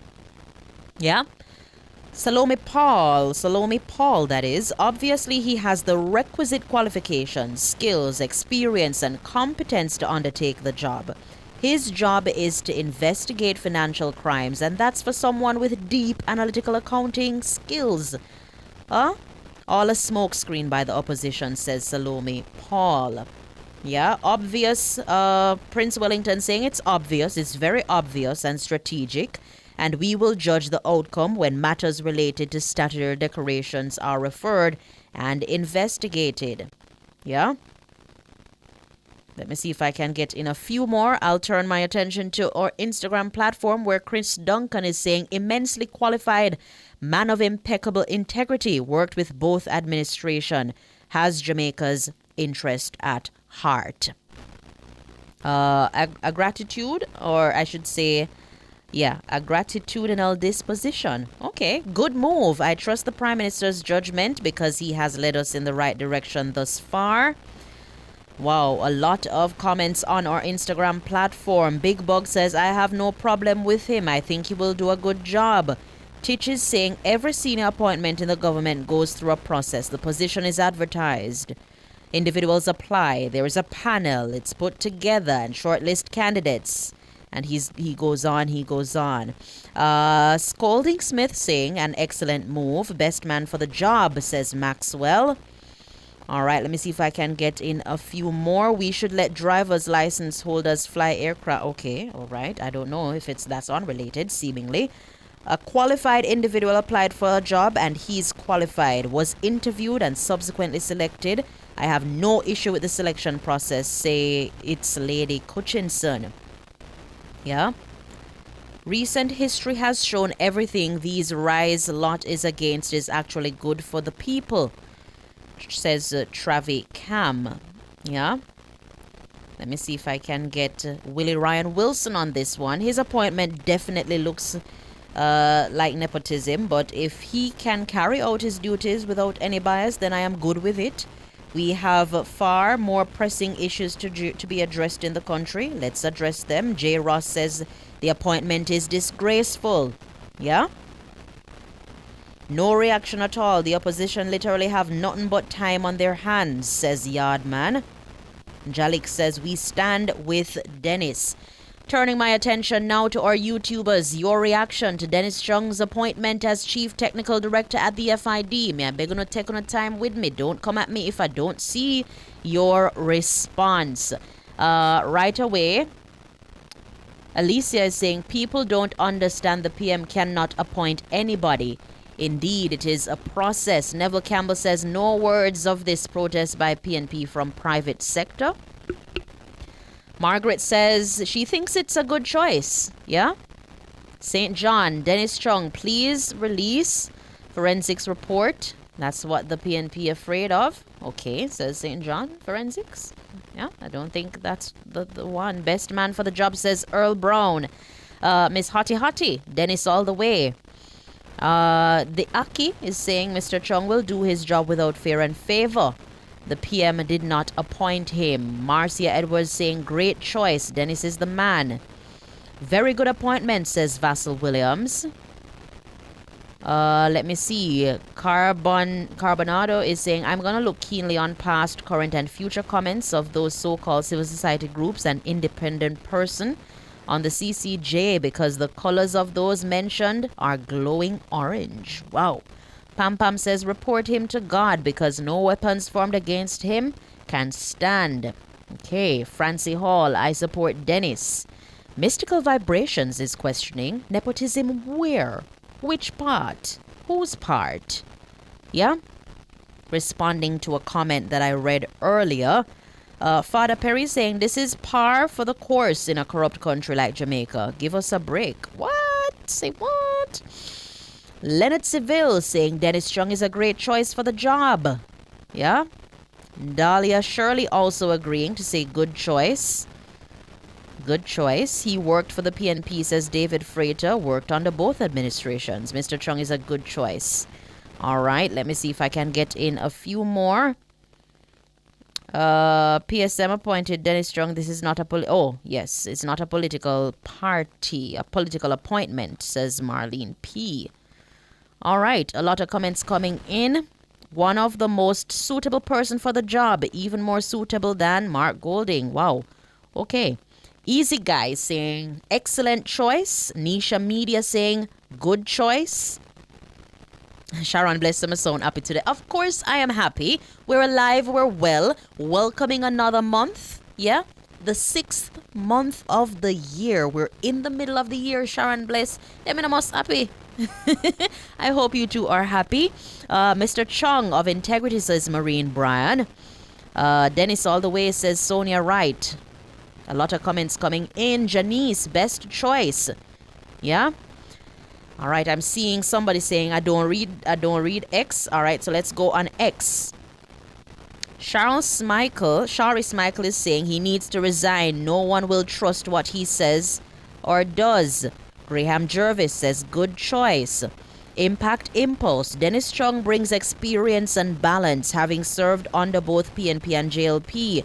His appointment should be judged by his actions, not assumptions. Let's demand accountability without making fairness a casualty. Javon Ramdin, I wholeheartedly support Dennis Chung. Yeah, his extensive expertise and innovative vision will undoubtedly drive progress and strengthen the organization's technical capabilities. Sir Howell saying that he sees no issue with the appointment. Tia Davis, the gentleman applied for the job that was advertised. He was shortlisted, did an interview and came out on top. Yeah, all right. If I were Mr. Chung, the PNP's string reaction to my appointment would encourage me to stay, says Aquarius. Wife mum boss, anything the PSC say, that may I work with. All right. Let me see. Sandy Ann Williams. So if you're not a supporter of the PNP, you can't work in certain organizations? That's a question coming from Sadie Ann Williams. Sweet Music said, just hope him reach a work on time and him not do like, whoa. Nah, call the name there. Terriana Lucho is saying, so happy he went to work today. PNP is in opposition, trying to run Jamaica. All right. A lot of comments coming in. We truly appreciate you, the people. Thank you so much. The PM did not appoint Dennis. Sharon bless him if I read our lips. Okay. I think at this point we're all aware of the process. We've been reporting extensively on it since the appointment. The news came of his appointment that there's a process that it went through. Yeah? Thank you guys so much for participating in Public Opinion. The Business Report is up next.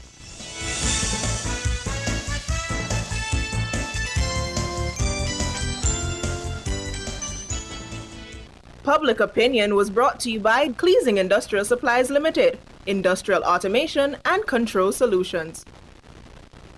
Drive the most exciting new vehicles in Jamaica. Schedule your 2024 Ford Ranger pickup or Ford Everest 7-seater SUV test drive now. Call or visit KIG today. The time by KIG is 6:36. Hello, good evening, and welcome to Nationwide's Business Report. I'm Robian Williams. Microsoft founder Bill Gates says that most of his fortune will be spent on improving health and education services in Africa over the next 20 years. The 69-year-old said that by unleashing human potential through health and education, every country in Africa should be on a path to prosperity.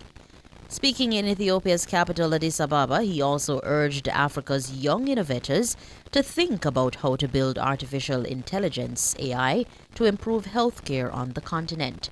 Gates announced last month that he would give away 99% of his vast fortune, which he expects to reach $200 billion by 2045, by when his foundation planned to end its operations. In the currency markets at the close of trading today, it cost 160 Jamaican dollars and 10 cents to buy $1 US, 215 Jamaican dollars and 26 cents to buy $1 British pound, and 117 Jamaican dollars and 36 cents to buy the Canadian dollar. That's the Business Report. I'm Robian Williams. Good evening.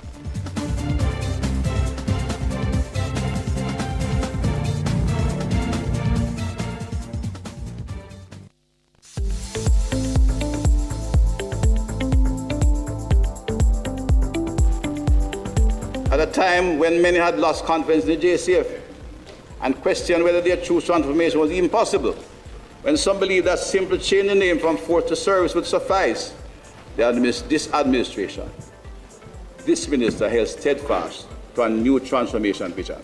Since November 2022, when the Firearm Prohibition, Restriction and Regulation Act came into effect, there has been a steady increase in the recovery of firearms.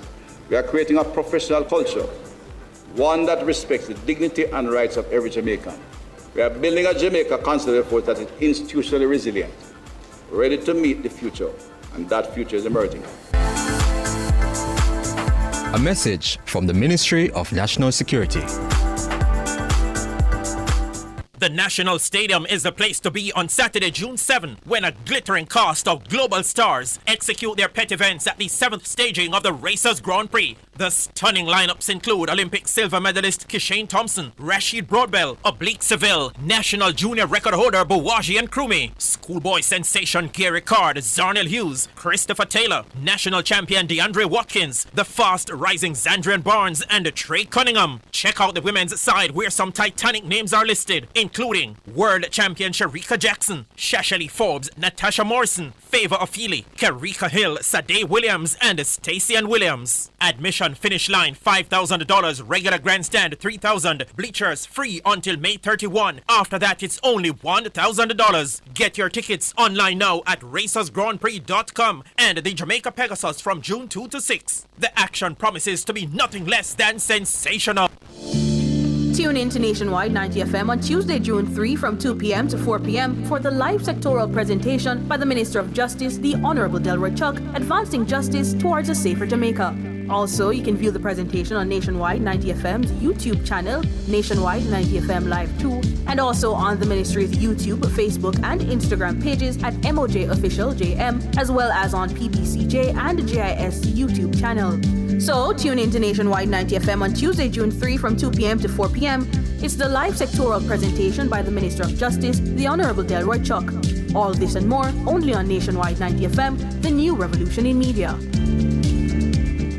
This broadcast is sponsored by the Ministry of Justice, balancing rights and responsibilities.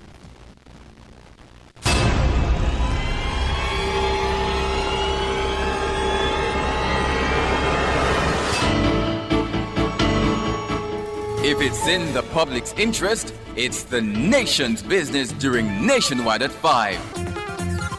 The nation's business is...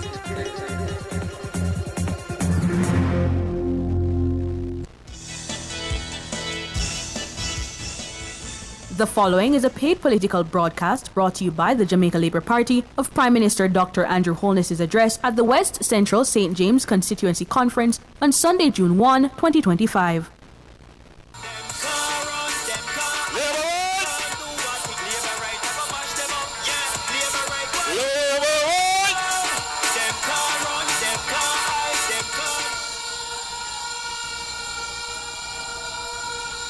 Thank you very much. Thank you.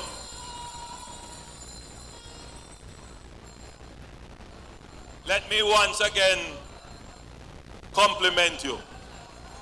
Big up yourself. You look very good. And assembled in this room is a representative cross-section of Jamaica. Jamaicans of every walk of life is here. And for the audience watching via live stream, you should know that there is a similar, if not larger, crowd outside, watching on a big screen.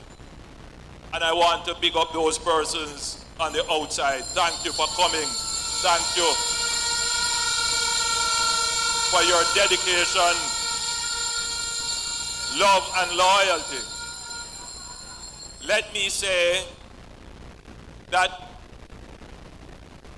it has been said that the people love me. And I have no doubt that I am loved by the people. I don't think I'm a difficult person to love. Because like Marlena said, you know, I'm a lover, not a hater.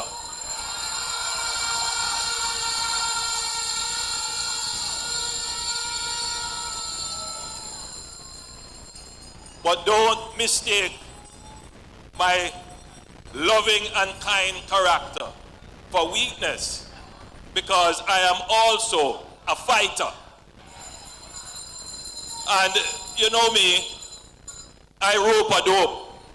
I take the hits, I roll with the punches, because I have a strong constitution.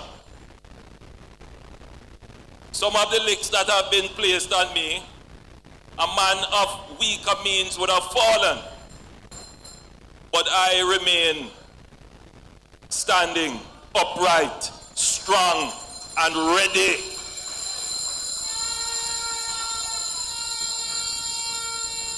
And my strength doesn't come from me. It is not of me. When the heathens come to slay, I call upon the shield of the Lord. I call upon the praying Jamaicans. I call upon the well-thinking Jamaicans. I call upon the reasonable people. And they have always answered. And I give God thanks, and I give the people of Jamaica thanks. The bigger point, my friends, the bigger point is that I love the people.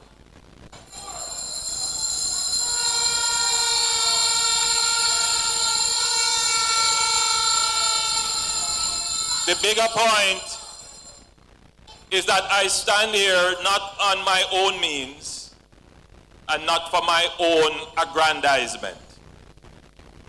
There are no more titles for me to gain.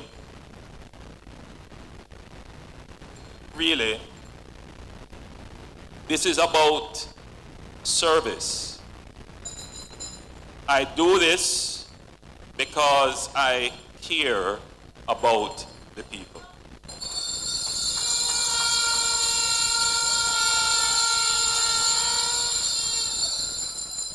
I stand before you seeking your support, not for the third term, but to allow us to continue to carry the mission which we have started, the transformation which has begun, to carry it through to fruition.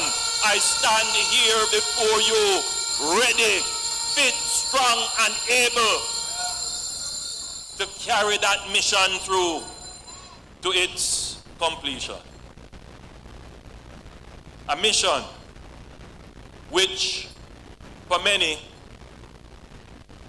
because of a way of thinking, they refuse to acknowledge it. And that is one of the characteristics of something called a bad mind.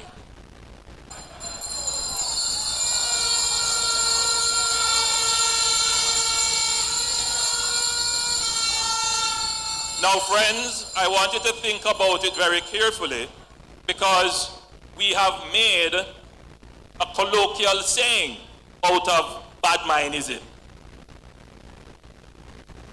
And we all know what we mean when we say people have a bad mind. Them grudgeful, them envious, them negative, them lie, them always looking for the worst. They're deceptive, bad mind. But the ultimate characterization of the bad mind is that they don't like to see prosperity. They don't like to see people prosper. They don't like to see things going well.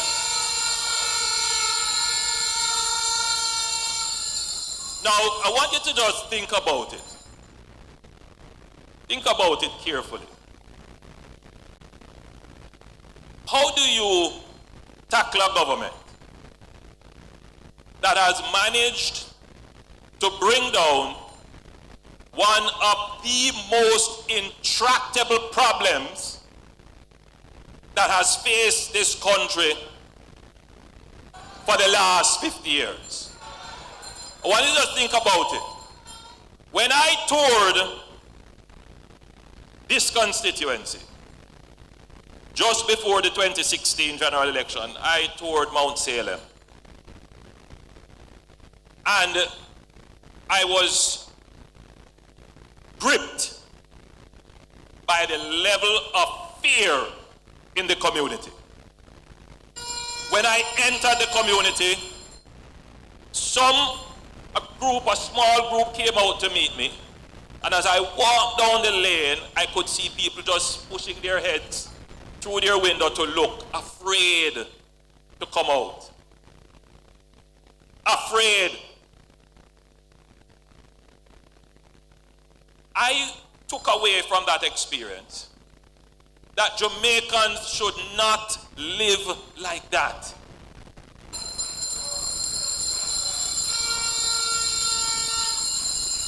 You shouldn't be afraid to come out of your yard.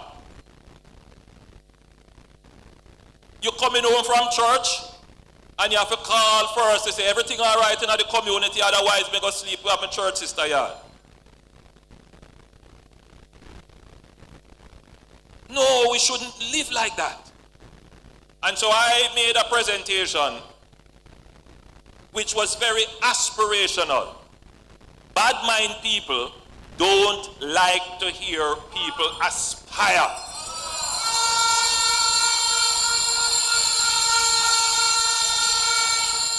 And I say to all who are gathered here, never be afraid to aspire. To raise your head to the sky, look to the Lord and look for the best in life.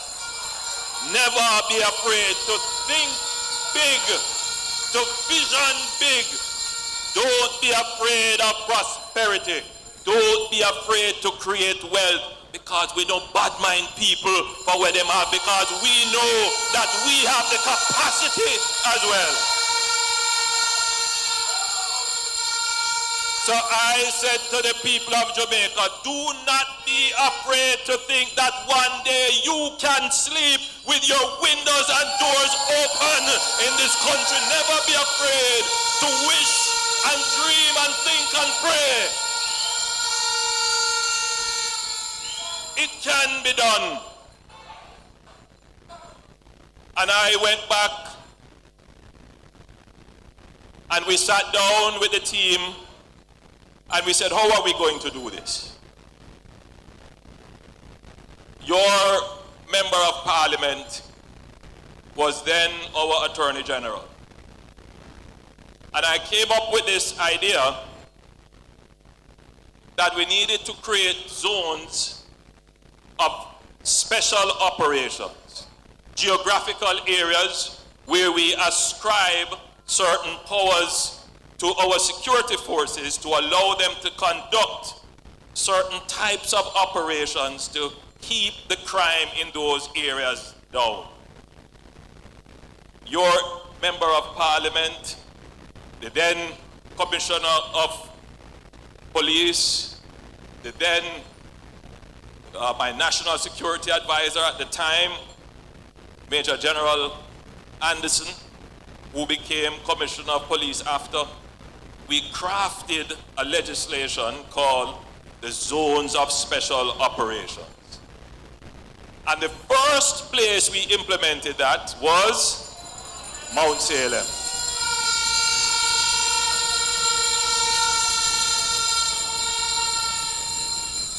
We implemented as well a plan to use states of public emergency.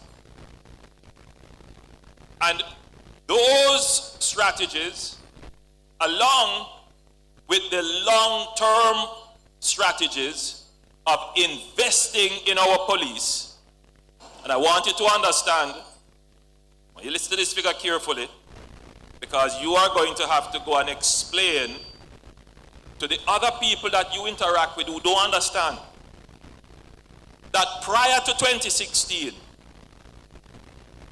the government of Jamaica on average would spend $3 billion on the capital budget for national security. $3 billion overall. And at some points, the capital budget was zero. They never spent anything of significance on cars or communication equipment or kits. Since we became the government in 2016, we tripled the amount of money we spend on national security. So on average, we spend $9 billion every year on national security. So the reduction that you're seeing now, it didn't happen overnight or by chance. Now, how do bad mind people try to counter this now? The first thing they say is that it has nothing to do with the government. In other words, their argument is that leadership does not matter. But yet, they say, make us the leaders because we will do better. In other words, they are saying that leadership matters. So the typical thing about badminism and PNPism is that they are hypocrites.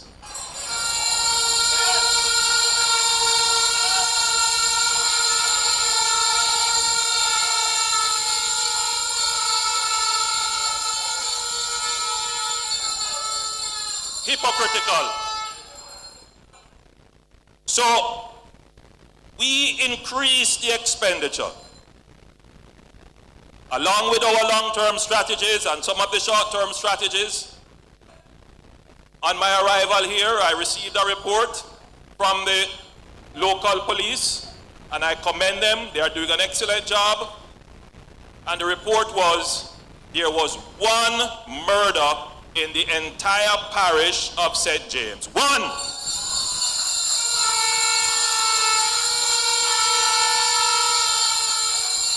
Coming from over 100 a few years ago.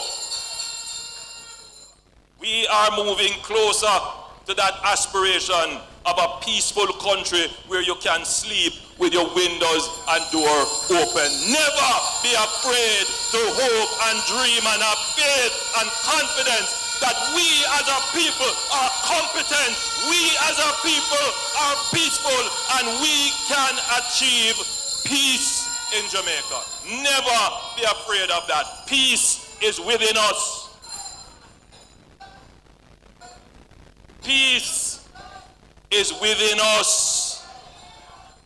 This violence that has taken us over is not the definition of us. And for those of you who are gathered here who follow the political process, you follow it because you want to see your country become peaceful again.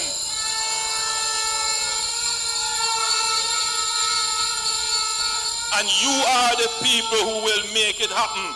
Take pride in yourself and your support for your government, because you are going to make it happen. What we thought could not happen is materializing, coming to reality before your very eyes. But bad mind people, they can't acknowledge it. Think about it. To the point where some of them don't even print it. But make it was going the other way, and it would be the biggest headline. So, my friends, your political organization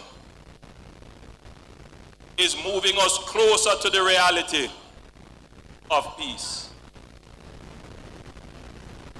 Right now, we are 43.8% below where we were last year this time.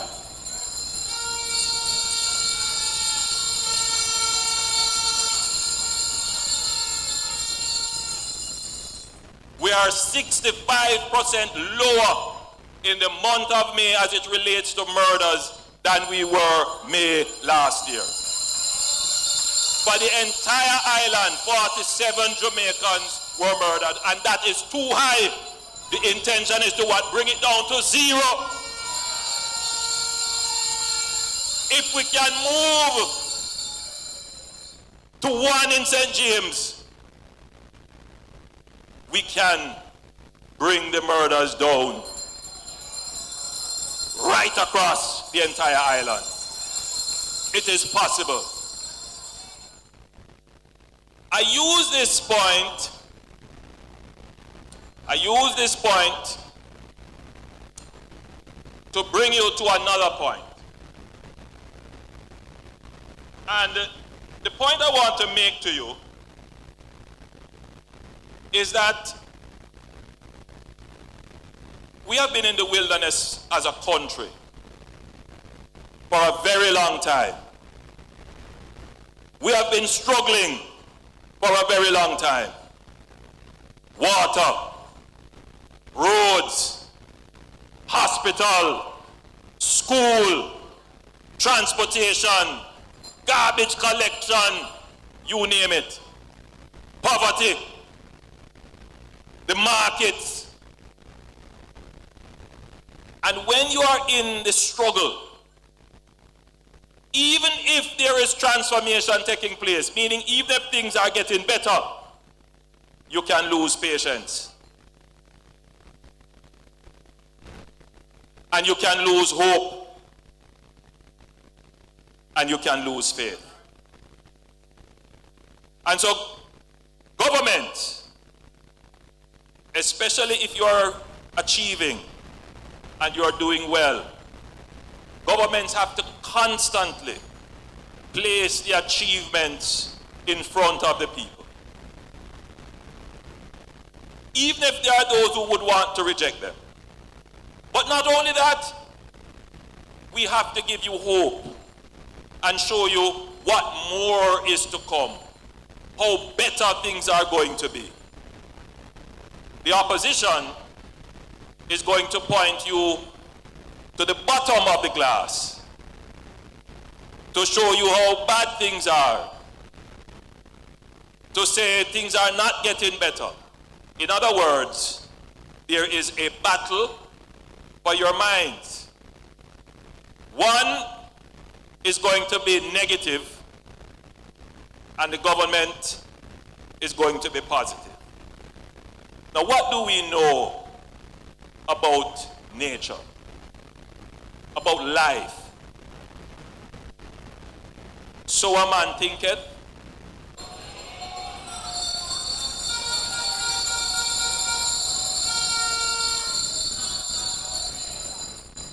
if you listen, the word is powerful. We have a pastor here who came and prayed. The word is not wind, The word is energy. And if you speak negative things, it will materialize. So I don't talk negative about anybody, and I don't wish bad on people because I don't have a bad mind.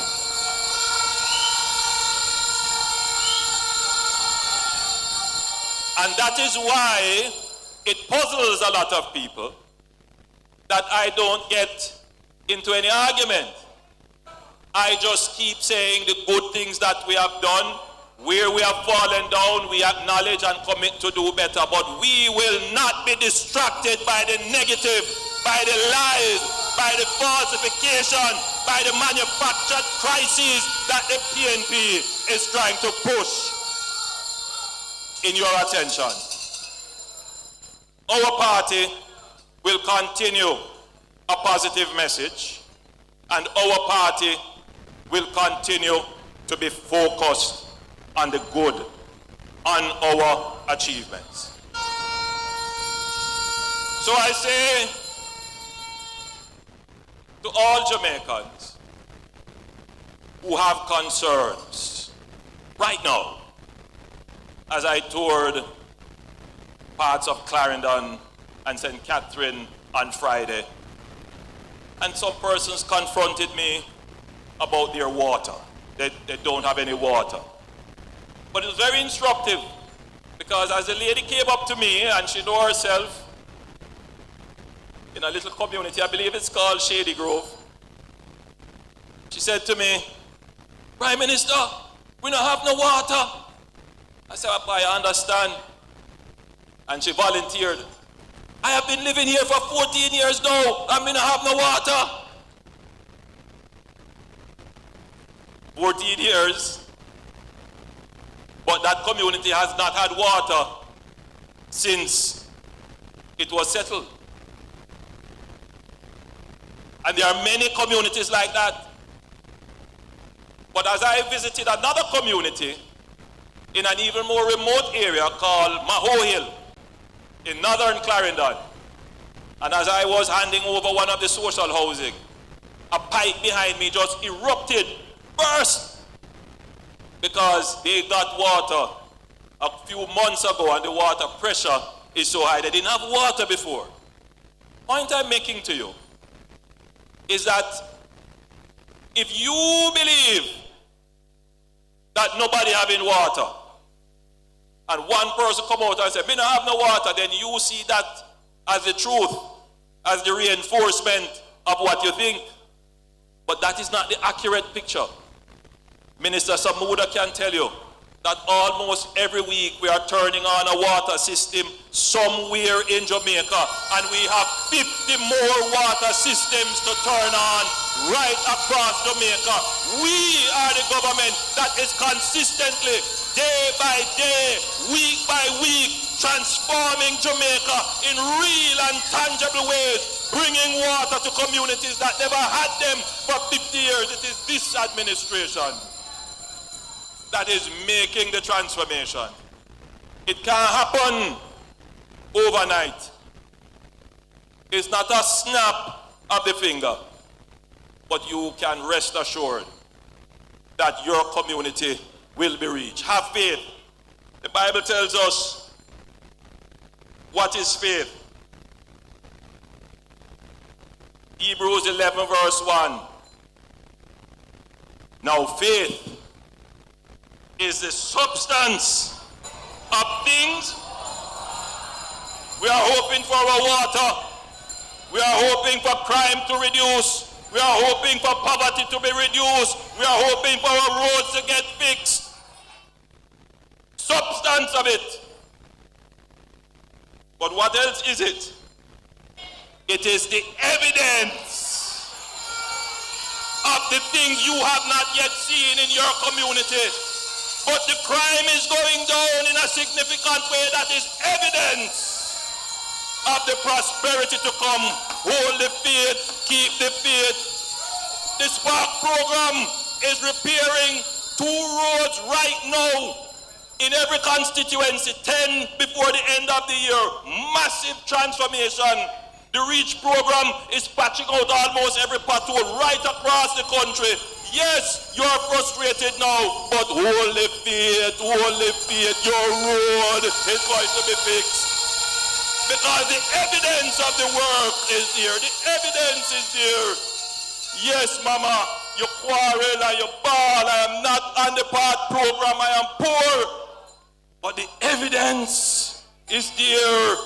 The poverty rate cut in half, meaning that the people who are considered absolutely poor because they consume less than $290,000 a month, that number cut in half. More people consuming above that now. So the evidence of the government's policy in reducing poverty is there.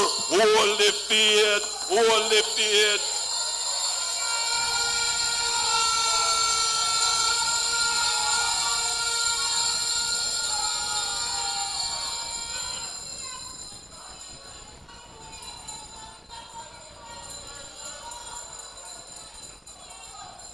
Now when bad mind don't work, because the list of achievements are so great. You know, in any other country, this government with the list of achievements would not need to campaign.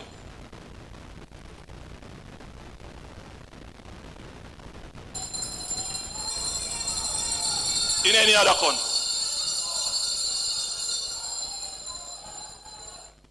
Because the achievements are so significant. But I want you to bear in mind what I said earlier. You know, I don't consider myself too much an academic. I'm a practical person. But I do dabble and think about things very deeply. And Jamaica, if you were to ask somebody, what would most Jamaicans prefer? Would most Jamaicans prefer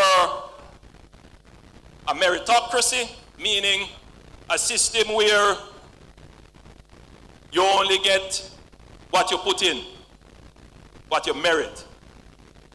Or would you prefer an equitable system,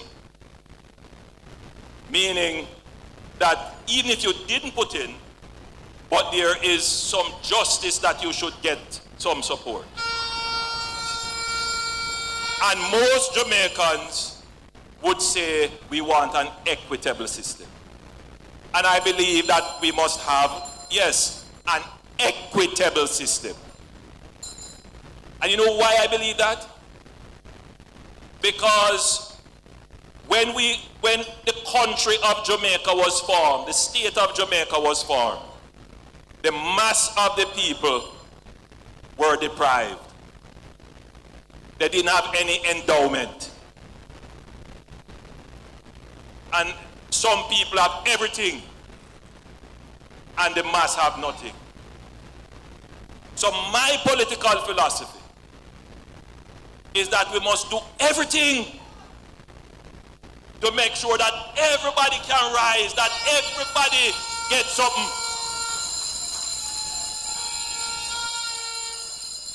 That's how I believe. And that is what I have dedicated my life and every muscle in my body and every cell in my brain to achieve an equitable Jamaica where everybody can prosper. That is it. That is it. Now, if you can't tackle achievements and you can't tackle the fundamental that the government is fear, if you can't tackle policy, then what you start to tackle? What you start to attack? You start to attack people.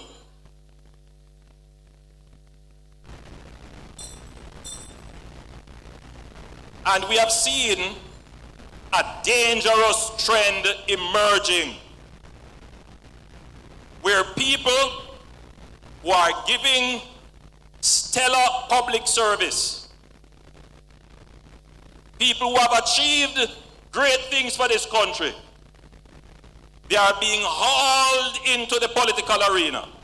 Now, it's one thing for attack me, as I said, my constitution strong. I rope a dope. Yeah, I take the lick and I move and I go again. But believe me, one day, that knockout punch is coming.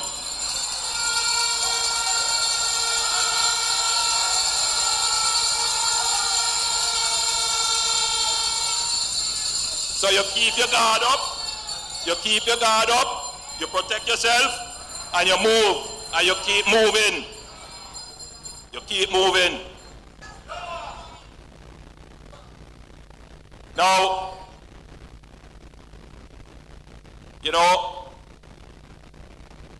I have seen several instances where people who have given stellar public service has been hauled into the political arena and their character assassinated, their integrity trampled. And you can only conclude is that they do so because they have bad mind.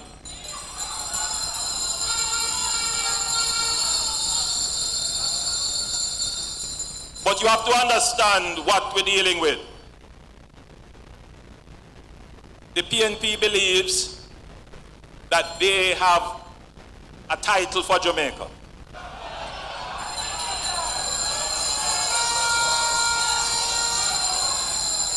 They believe they own Jamaica and all its institutions. They believe that they must be in control of all institutions of Jamaica. And they say, well,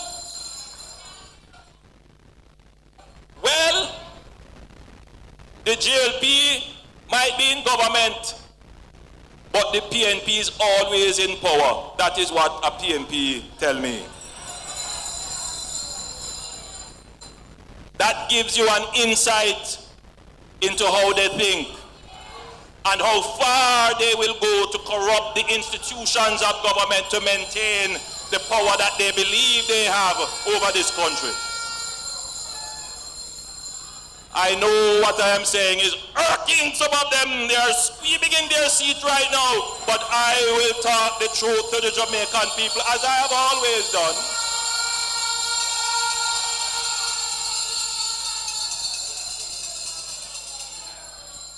And what I am saying is not a lie.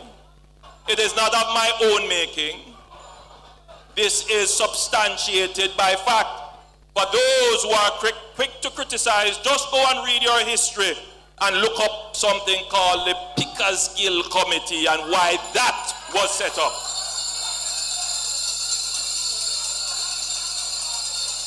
I see some people asking, what is that? It's a simple thing.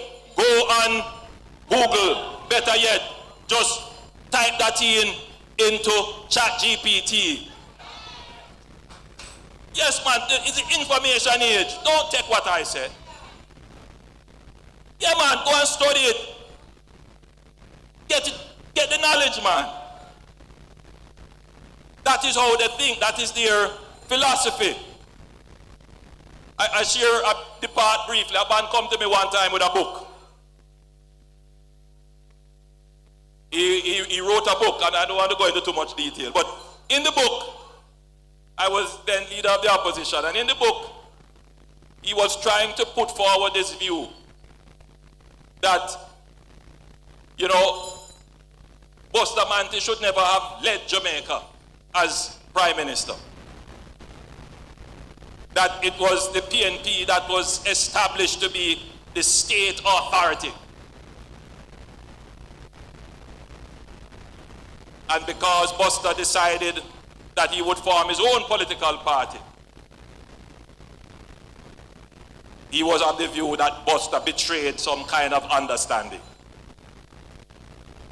That's how they think. And so it's not a surprise to me, because it is their DNA that they will go to any lengths to destroy people who they believe that they have no control over the institutions that they are appointed to run.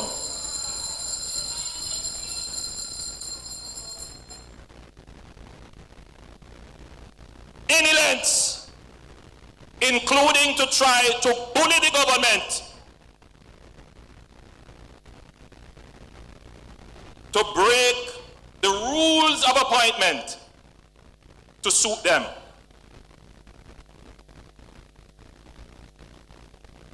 Processes that are well established,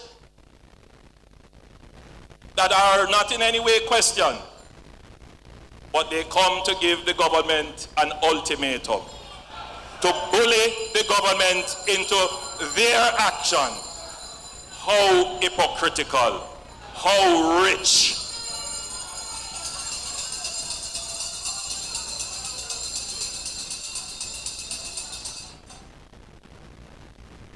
Well, I pray to God to continue to keep me and the Jamaica Labour Party firm and strong.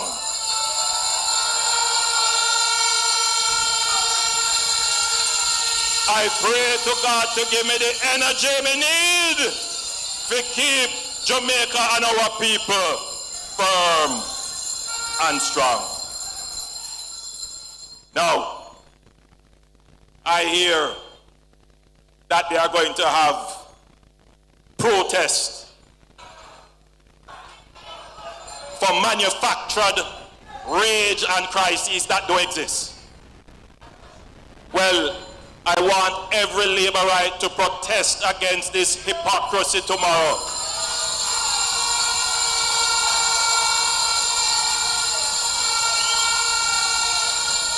I want every labourite, wherever you are, to protest in your workplace, to protest in the market, to protest wherever you are of the bad mindism of the PNP that is trying to bring down the progress of the people. Stand up, labourites. Stand up for justice. Stand up for truth. Stand up against the PNP.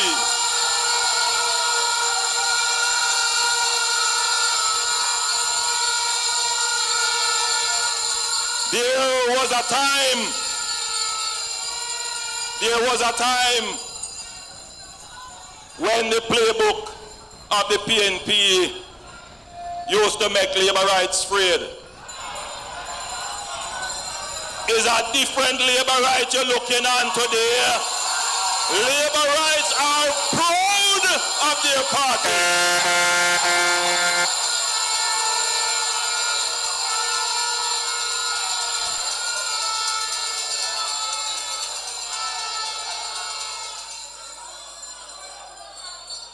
There was a time when the PNP used to appeal to something called nationalism,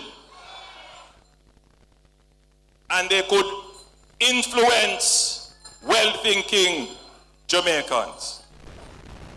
But you know what?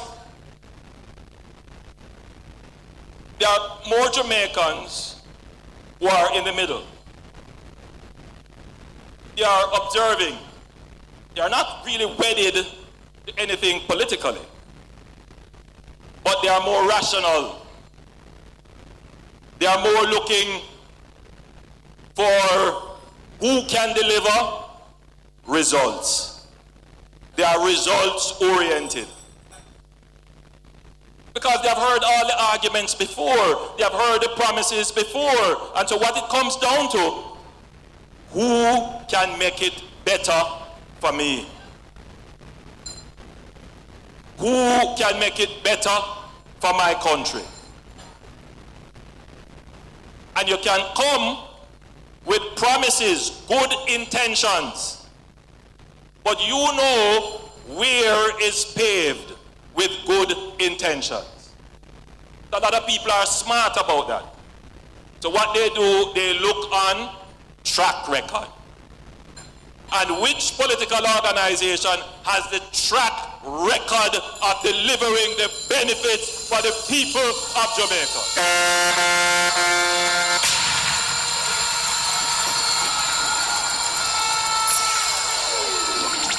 It is those people who are smart because they know that the future is the result of choices made now.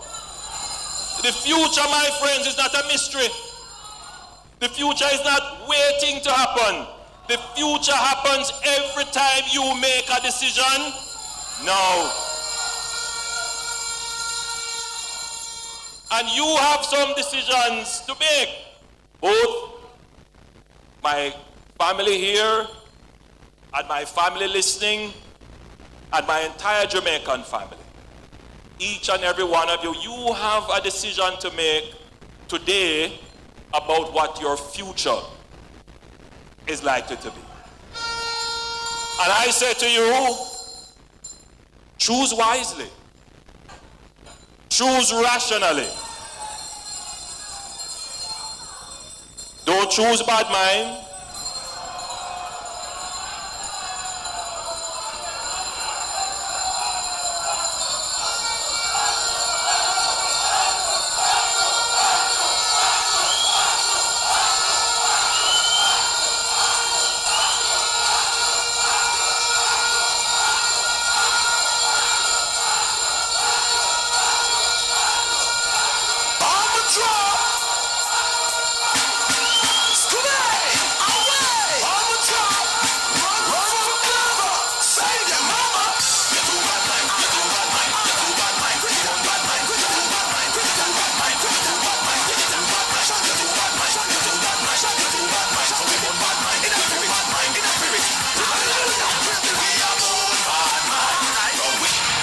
Labor rights!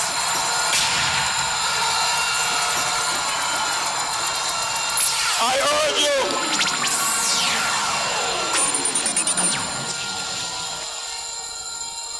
I urge you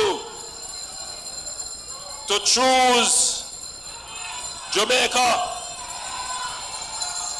I urge you, the good people of West Central St. James, to choose Marlene Malahoo Ford.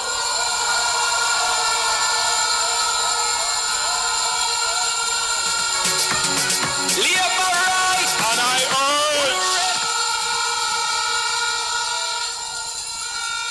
urge all Jamaicans to choose the Jamaica Labour Party. God bless you. Love you. That was a paid political broadcast brought to you by the Jamaica Labour Party of Prime Minister Dr. Andrew Holness's address at the West Central St. James Constituency Conference on Sunday, June 1, 2025. The Watchman. Exploring issues shaping our society, government, and business. Provocative, unconventional. Dr. Henley Morgan is The Watchman. Good evening. The call to public office to accept or walk away. There are two compliments I have been paid by leaders of our main political parties, which I cherish.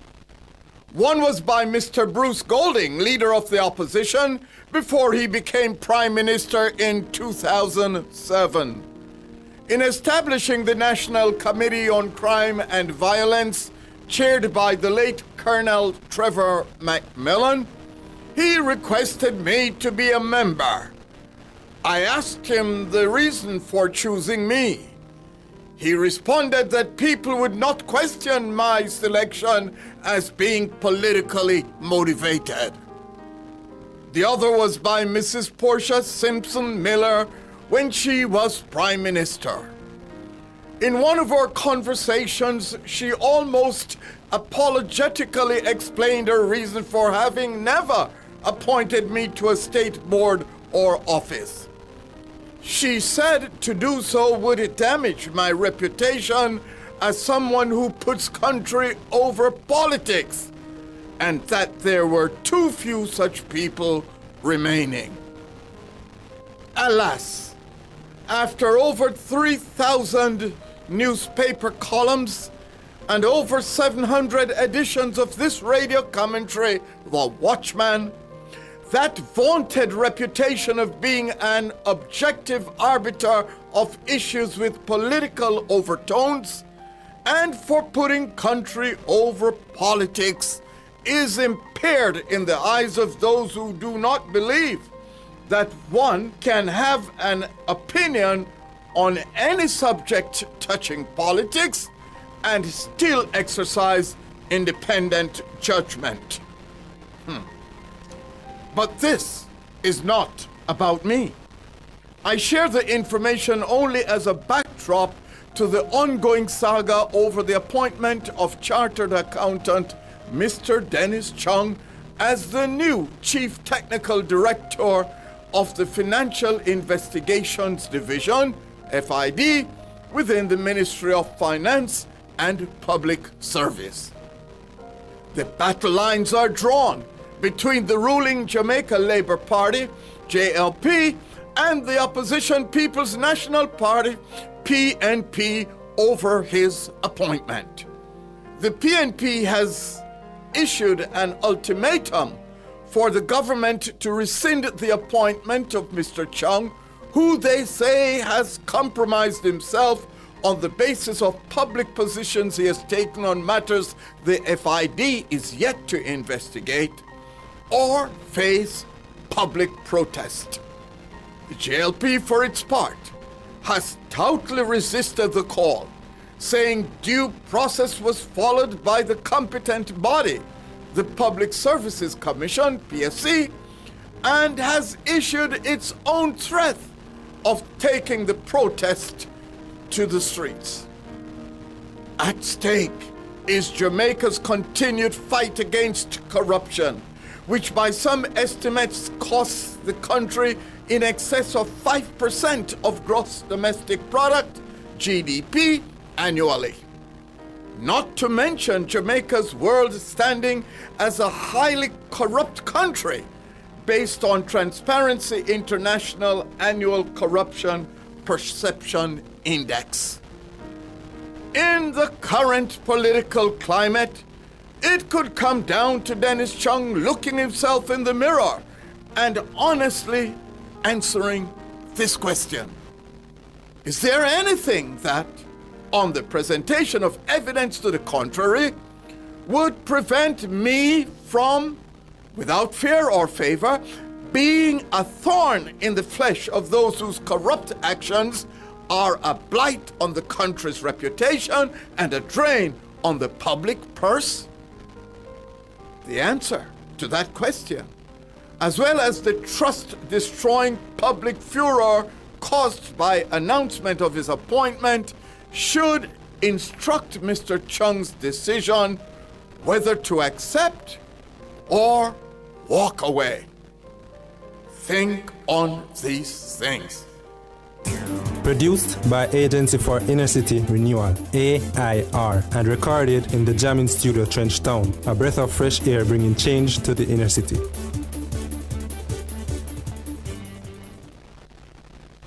Multi-link, access every time, everywhere I go. Multi-link, 24/7 access for me.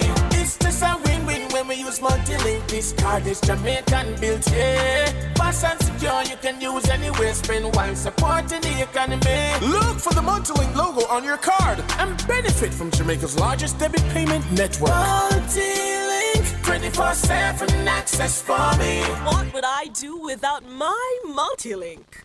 Want to reduce your high electricity bills?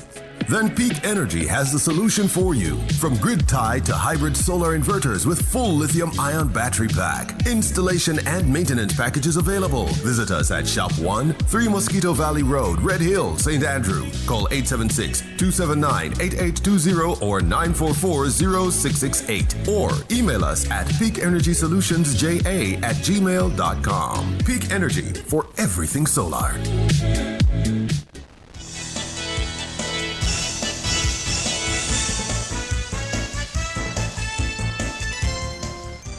We're taking your calls. You know the numbers 630-937-124, 618-8255. Soon come.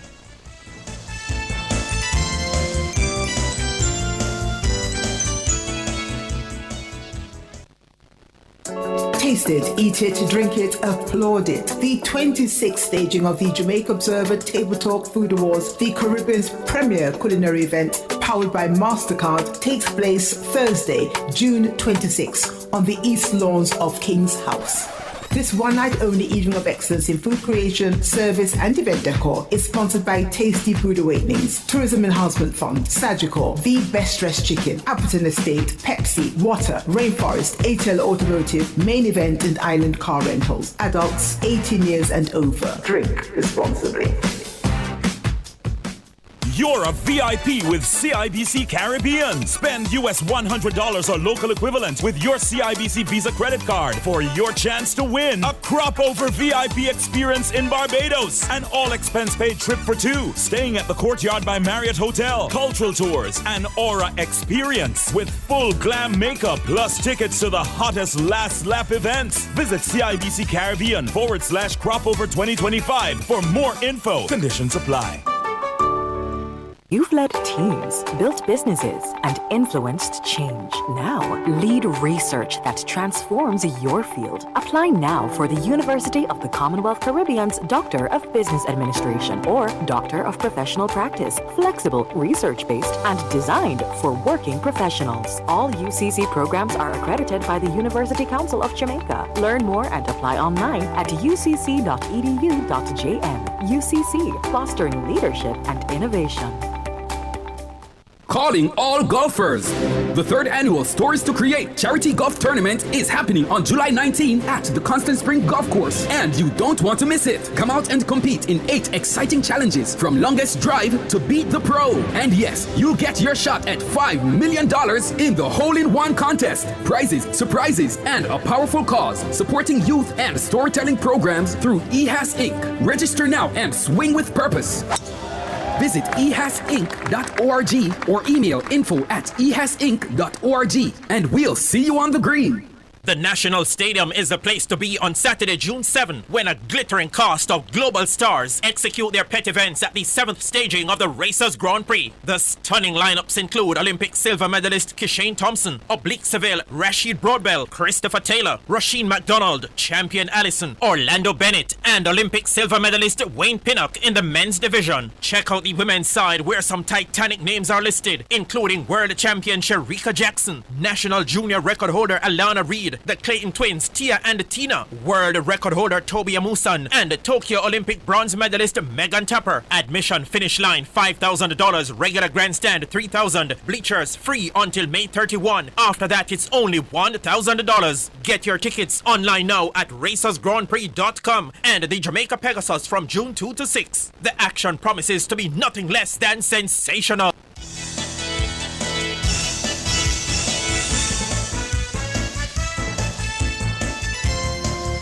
5 minutes going up to 8 o'clock. We're inside the third and final hour of Nationwide for this Monday evening, Monday, June 2. I'm Cliff Hughes. And I'm Ricardo Brooks. P, you're up first. P Hello. or Keith? P. Okay. Good evening, P. Good evening. I am having an issue here, you see. And the issue is, if the PNP win by default and shows no way forward, prove what the people are doing, what the JLP is doing wrong, and shows how they can do better on crime, better on all the things that need to be done better. I don't see that at all. All I'm seeing is cost and trying to win by default. What do you mean by winning by default? Yeah. Because if you win, you win. We mean by default. No, when I say you come out with nothing to show. But I mean, if you're going to campaign on things that make sense, that show me that, look here. Oh, so you mean they win without substance, without having put forward substantive issues? Well, why I said default, because what they are saying that these things are going wrong. And yes, I understand, call out the wrong. But at the same time, give us some substance, what you're coming with, what it is on crime that you're going to make better. Yeah? I mean, I remember when, what's his name was Minister of Peter Bunsen was Minister of Security. He was calling for divine intervention. Is he going to now rely on divine intervention to move ahead, or he's going to spend money to buy the cars that the police need, fix up the station, and do all the things that is necessary for crime, for the police to be operating comfortably? Yes? I don't know. I just believe that the cost from Golden, he needs to come up and show us what is future, where he's going and where he can take us. And let's see if it is better. But don't come out and quarrel and tell us that, this is going bad and that is going bad. I don't understand it. Thank you. All right, P. Thanks. Richie, good evening. Good evening, Mr. Brooks. Good evening, Cliff. Good evening, Richie. Firstly, this evening I listened to the cover story, and you said they crucify Dennis Strong. They don't crucify him. They're trying to crucify him. They get him to step down. They're crucifying him. But they doesn't crucify him. They're trying to crucify him. Mm-hmm. And they will not, because this man is qualified for the job. Oh, so let them move on. Dr. Prime Minister, Dr. Wallace, is encouraged us as Labour to stand up for against the protest for the PNP today. And I listened to Dr. Angela Blomberg say he's incited violence. But I reminded her that when Venetia Phillips walked out of the PNP, her leader said she is a traitor. And when she and her friend meet Venetia Phillips, her friend say, hey, girl, me know she's a Labour a long time, and me a joke out to them. And she laughed. So I'm asking her if that's not inciting violence. I listened to that lady, Professor whatever she named. Professor Anna Yes. And she talked about the 6 parliamentarians which Henry Denzel violated against. And this month, it is 2 years since the Integral Commission said, and until now they can't name one of them. And Margot and the PMP, all of them is they're hammering the government with it, saying that they are the ones from 6 to 8 to 2 to whatever, and until now, and the Interim Commission, which because of that I call them so-called, did not stop them from saying it. Mm-hmm. So you know what I'm saying because of that? I am saying I believe they are lying to the PMP party, because if they do not say it, they don't name one of them until long up to 2 years. How is that the PMP get it to be how they're talking about? It is the JLP do it. How? Now she talk about the Prime Minister again cannot start the reduction. They spend, the Inter Commission again spent $26 million over a 6-month period of time to investigate the Prime Minister. Started the reduction. And until now, they can't come up with a report about it. We need to get a report on it. Eh? We get that figure from $26 million. That's what was said in that time. By who? I listened to Nationwide Radio. Oh, okay. Yes. But until now, they can't give us a figure. They come out with it and let us know. Which he's talking about. We never got a figure for that investigation. You didn't hear it on Nationwide. We hear that it cost millions, but whether it was 1 or 2 or 10 or... Well, maybe someone made a mistake and said that, but I get it. But what Cokie said it got millions then. The point I agree with, yeah? Mm-hmm. Given where we are with this IC statutory declarations of the Prime Minister not being certified, we need to get the report, the forensic report. Yes. What is a compelling reason why we have not been given it? None was given. That report should be made public. Yeah? That report should be made public. Why can't we see it? Why has the Integrity Commission who has it? Why haven't they made it public? Yeah? Because we're at an impasse now. Yes. Yes? So we should get that report and let the people of Jamaica decide. Yes. But you know what I noticed though, Chris? I mean, they tried everything to bring down Andrew Wallace and JP. Everything. And within that time, the man studied and becomes get a doctorate. You know, saying in longer time, we can get in the mind. Mm-hmm. They don't see that. They just wasting time, and we are still calling on them. No. I've been calling on them for the longest while, and I stop and I again calling on them.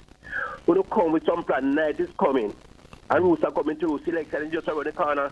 It's time we don't come and tell the people the plan that we don't have to the country. We don't go and win election by telling lies and spreading misinformation or can't fool people.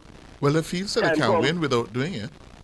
Eh? They feel like they can win without doing it. They feel so. Yeah. But they can't do it because they can't take people anymore. Mm-hmm. You see at one point, you see all these things that they don't talk about the 6 parliamentarians and whatever. People used to believe them, People used to believe them, but it comes to a time that people know that this politics playing, so they can't pay it anymore. You hear me say? Yeah. So that's my opinion. All right, Richie. Cleveland. Yes, Mr. Hughes. Yes, Ricardo. Cleveland. Hey, what's up, Cleveland? You make Mr. Hughes too much of Mr. Rose. I rub off on you, young man. Hey, what do you mean? You ask some tried and question the boy, may I tell you. It no matter who. Anyhow. Well, isn't that a good rub off, Cleveland? That's what he teaches us. Fearless, factual. And there's another if I can't remember. You're learning. Mm-hmm. Let me say congratulations to Mr. Dennis Chang. And I want to encourage him, stand your ground, sir. You're a Jamaican. You are a Jamaican. And a patriotic one. Stand your ground. Because the first thing is, when the two parties can use you in whatever the post they have there, that's to show you're a strong person and you're an honest person. So stand your ground and don't make these loudmouth PMP people get you out. Frighten you. Make them know you're a Jamaican. You don't come from England. Okay? This lady, Miss Anna Perkins, is one from the 70s? No. Is two of them they have? There was a Anna Perkins in the 70s. Yes, no. man. No, but she's not from the 70s. JBC and them places on the time, I think. I think so. I No, hope I'm she's not from the 70s. No, she's certainly not from the 70s. Anyhow, what crisis you talking about? What crisis the JLP is bringing on to this country, more than what your party bring on to over the years? What crisis? Come on, ladies, stop it. You see? And I noticed the PMP and some of their friends is saying that Mr. Holness threaten the country. I don't hear him do that. No, sir. What him do to threaten the place? What word him use to threaten the place? He called on laborites to stand up. Yes. Yes. Then that is not a threat. And He just call on us to counter-protest. stand Yes. up. Come on. These PMP people believe they own Jamaica, you know. And they must stop it. They're entitled. They feel like they own the title to Jamaica. Yes. Yes. Time for them to understand that they don't own Jamaica at all. It's time enough now, Mr. Hughes. Yes, sir. See? All right. And I just want to tell Mr. Chang, don't make nobody frighten you. Do your work, sir. And whatever you find, they just tell me. Exactly. I look as if they're hiding something, they're covering something they don't want nobody. I just believe they must in every post in Jamaica. You see? I stand for our people to understand that it won't be good for PMP to be in power. They don't have a party all now. Okay. All right, Cleveland. Bobby? Yes, good evening, Ricardo. And good evening, Sir Hughes. Good evening. Bobby. Good evening. Good evening. Ricardo, I agree with Cleveland. You make too much Cliff Hughes. You see, I rub off on you too much. I take that as a compliment. Yes, I just want to say this. I used to work with the government for over 20 odd years, you see. You see, the position of a permanent secretary and a chief technical director come all the way down. Your appointment takes place with the Services Commission, right? Dennis Strong appointment takes place with the Services Commission. He wasn't politically appointed. When somebody is politically appointed, they work for the political party that is in office, right? Dennis Strong worked for both the PMP and the JLP, right? So I don't see, or I don't know why Mark Golden and his entourage go out there today and demonstrate, want the government to rescind the appointment of Dennis Strong. What is wrong with them? You see, I want to ask Mark Golden one thing, because he made a statement. The Minister of Defense, you see, should have military experience. Tell me one Prime Minister who governed this country have military experience. I want to ask him another question. Is Peter Bunting have security experience when he was security minister. I have seen a lot of chief technical directors get position in ministry, and they don't have the technical know-how of the ministry that they are seconded by the permanent secretary, right? So I just want to say to Mr. Mark Golden, sir, you and your party is clutching after straw. A PNP man said to me today, why are they going out there to demonstrate? For what? They just make themselves look stupid in front of the Jamaican people. And they are trying everything in the book to try and put down Dr. Andrew Michael Holness. But is one thing I want to tell Mr. Golden and his party. Say, look here, you have a next guest coming. Okay then, Sir Cliff. Good. Anthony. Hey, Ricardo and Cliff, how are you guys? Doing well. Good evening. Yeah. So I just want to join the discourse, and you know I am disappointed. I tell you why I am disappointed. Trying to punish Mr. Chung for his public professional commentary on an issue is just wrong.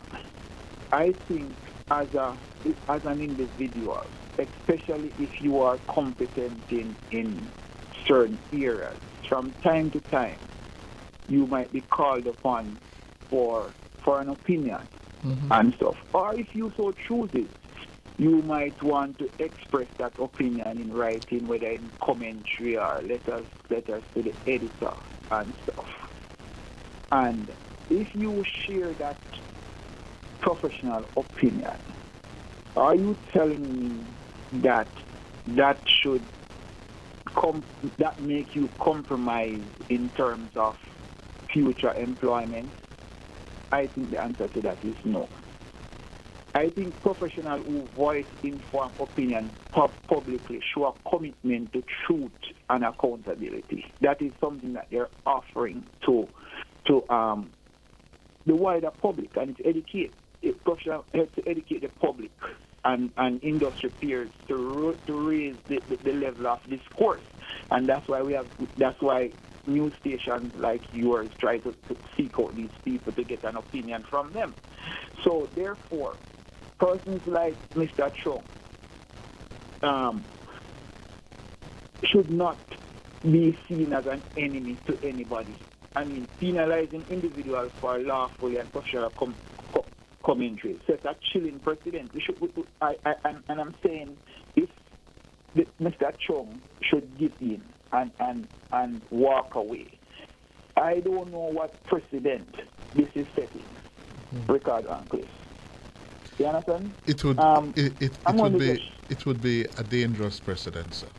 As I said in the cover story this evening, we have a process that has been with us for decades. Yes? Why should we, based on the flimsy reasons put forward, not compelling reasons, do away with it by having the political overriding what has been an almost judicious process of recruiting a chief technical director? And the PNP doesn't seem to understand that it is opening the door to a very, very tricky and dangerous precedent. So today is Dennis Chung, tomorrow it will be somebody that the JLP doesn't like, that they would have nominated or would have gone through the process under their watch. What is to stop the JLP then from mounting the kind of protests and, accusations like they have been doing since last Thursday? It's a dangerous door you're opening.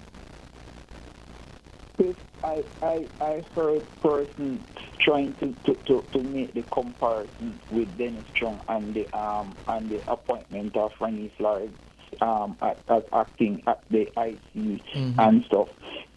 There's no comparison there. No, what caused those persons at the IC integrity the question? It was word that the Gentech things that the Gentech came out and said that was going to come from the IC, and then we made it was coming on a political platform. Then we see Then we see it came out from the IC. So that's that trigger of people trying to say that wait, is somebody inside of the IC leaking information to the PNP? That was the reason that's why a person was saying no, and then Dayton come and said, oh, this guy is my friend for over 20 years, and I was a part of his wedding party. Nobody asked those questions. You know, you was the person who just volunteered those information. You understand what I'm saying? Yeah. So, thank you, of course, persons eyebrows going to raise. All right, Anthony.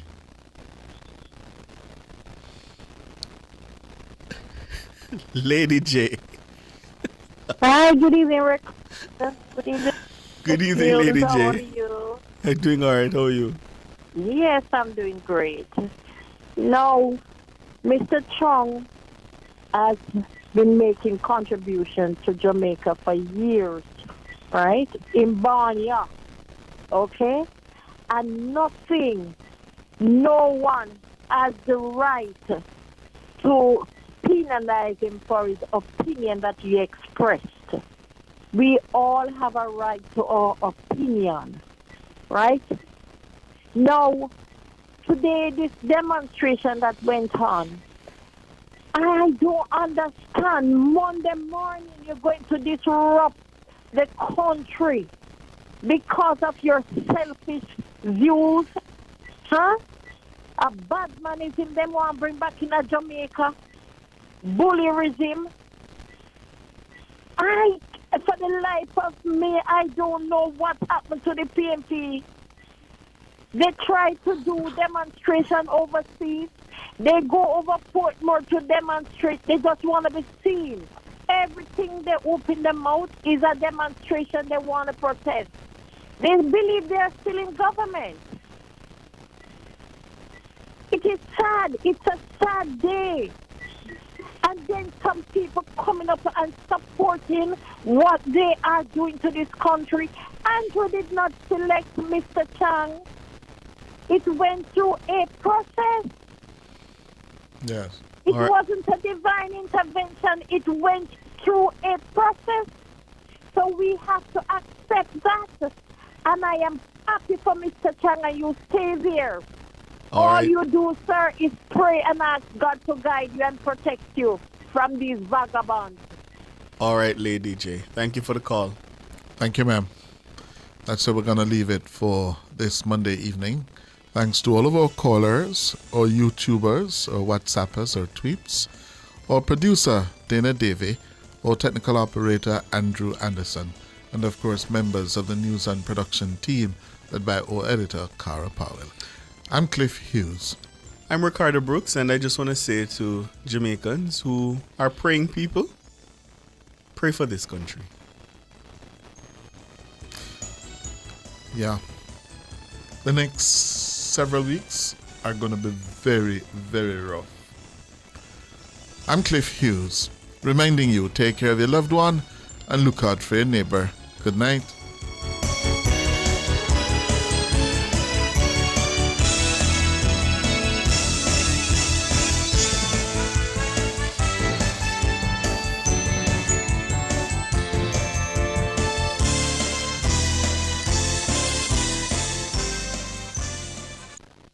In Jamaica,